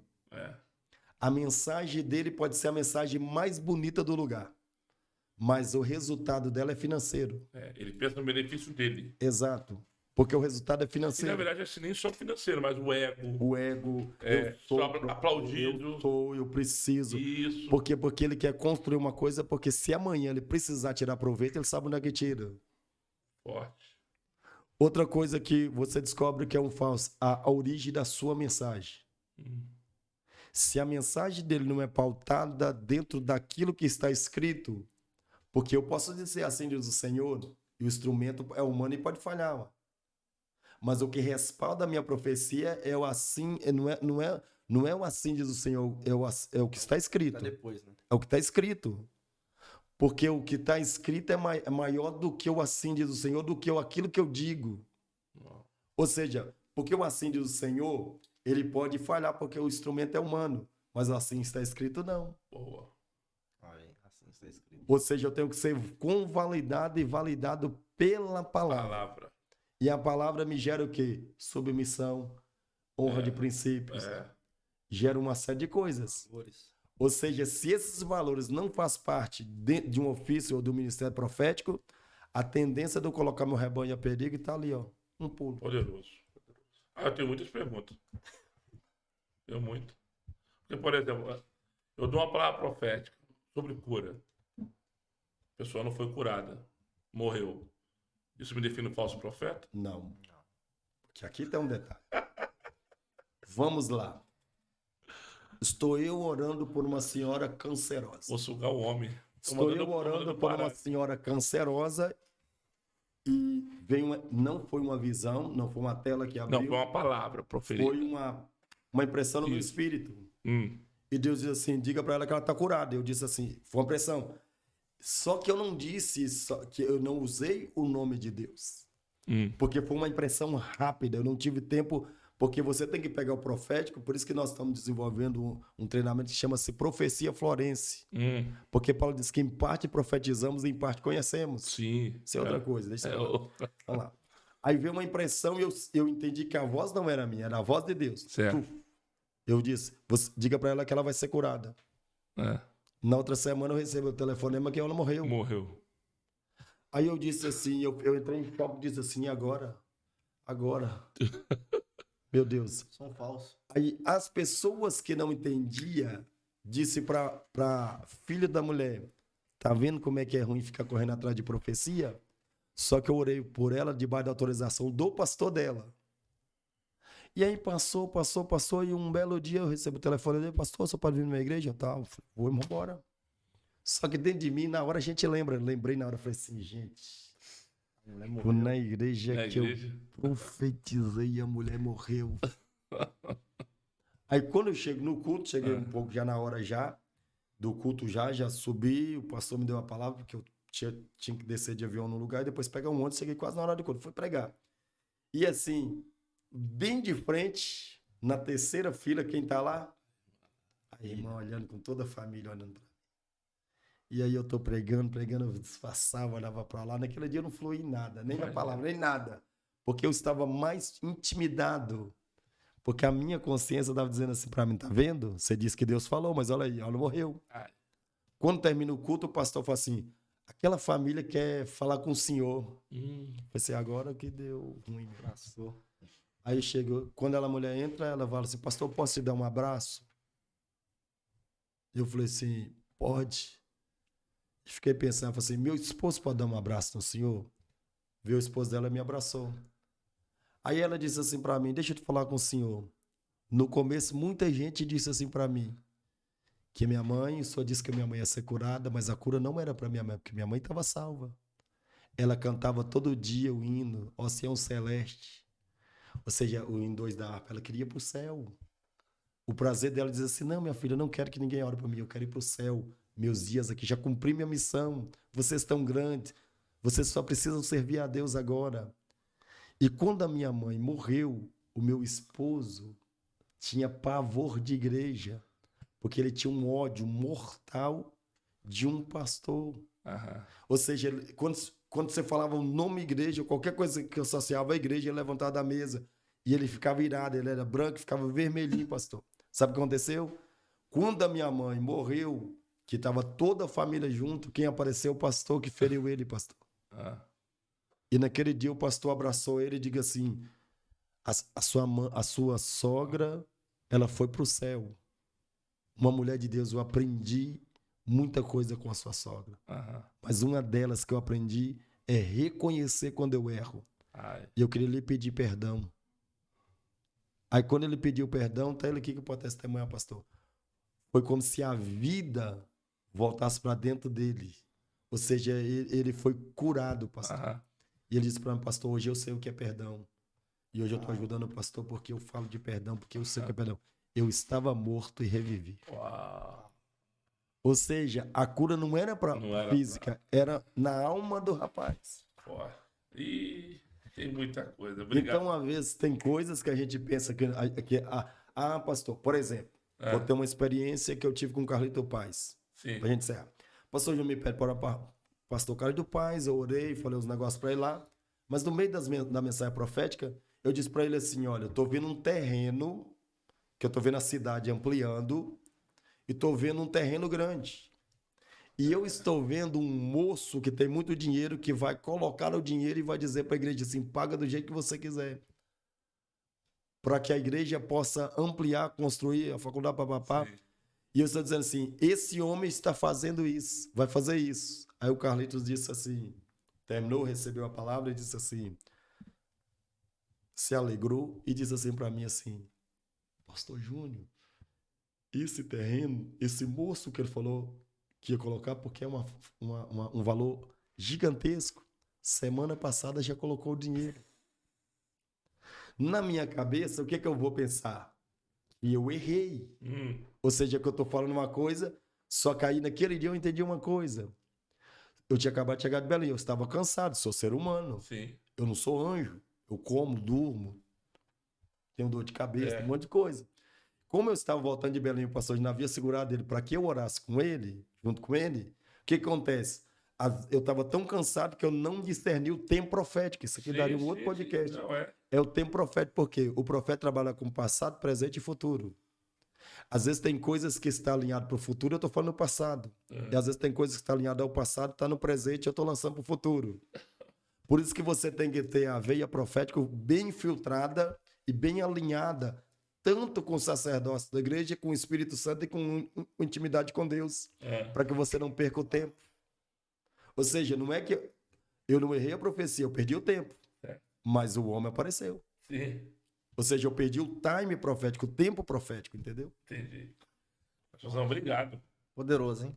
Meu Deus do céu. Essa aula aí tá... Foi uma aula. E nós não entramos nem no ofício ainda. Meu Deus. Então, só no Vai ter que voltar. fazer outro. Fazer outro. Galera, Deus abençoe vocês. Você que nos assistiu, compartilha aí, dá o sininho, receba notificações e acompanhe a gente. Valeu? Pastor Gilberto, mais uma vez, obrigado. Deus abençoe. Bom retorno para o Brasil. Deus abençoe. Foi uma alegria estar com vocês aqui, tá? Me senti honrado estar na mesa contigo. Obrigado.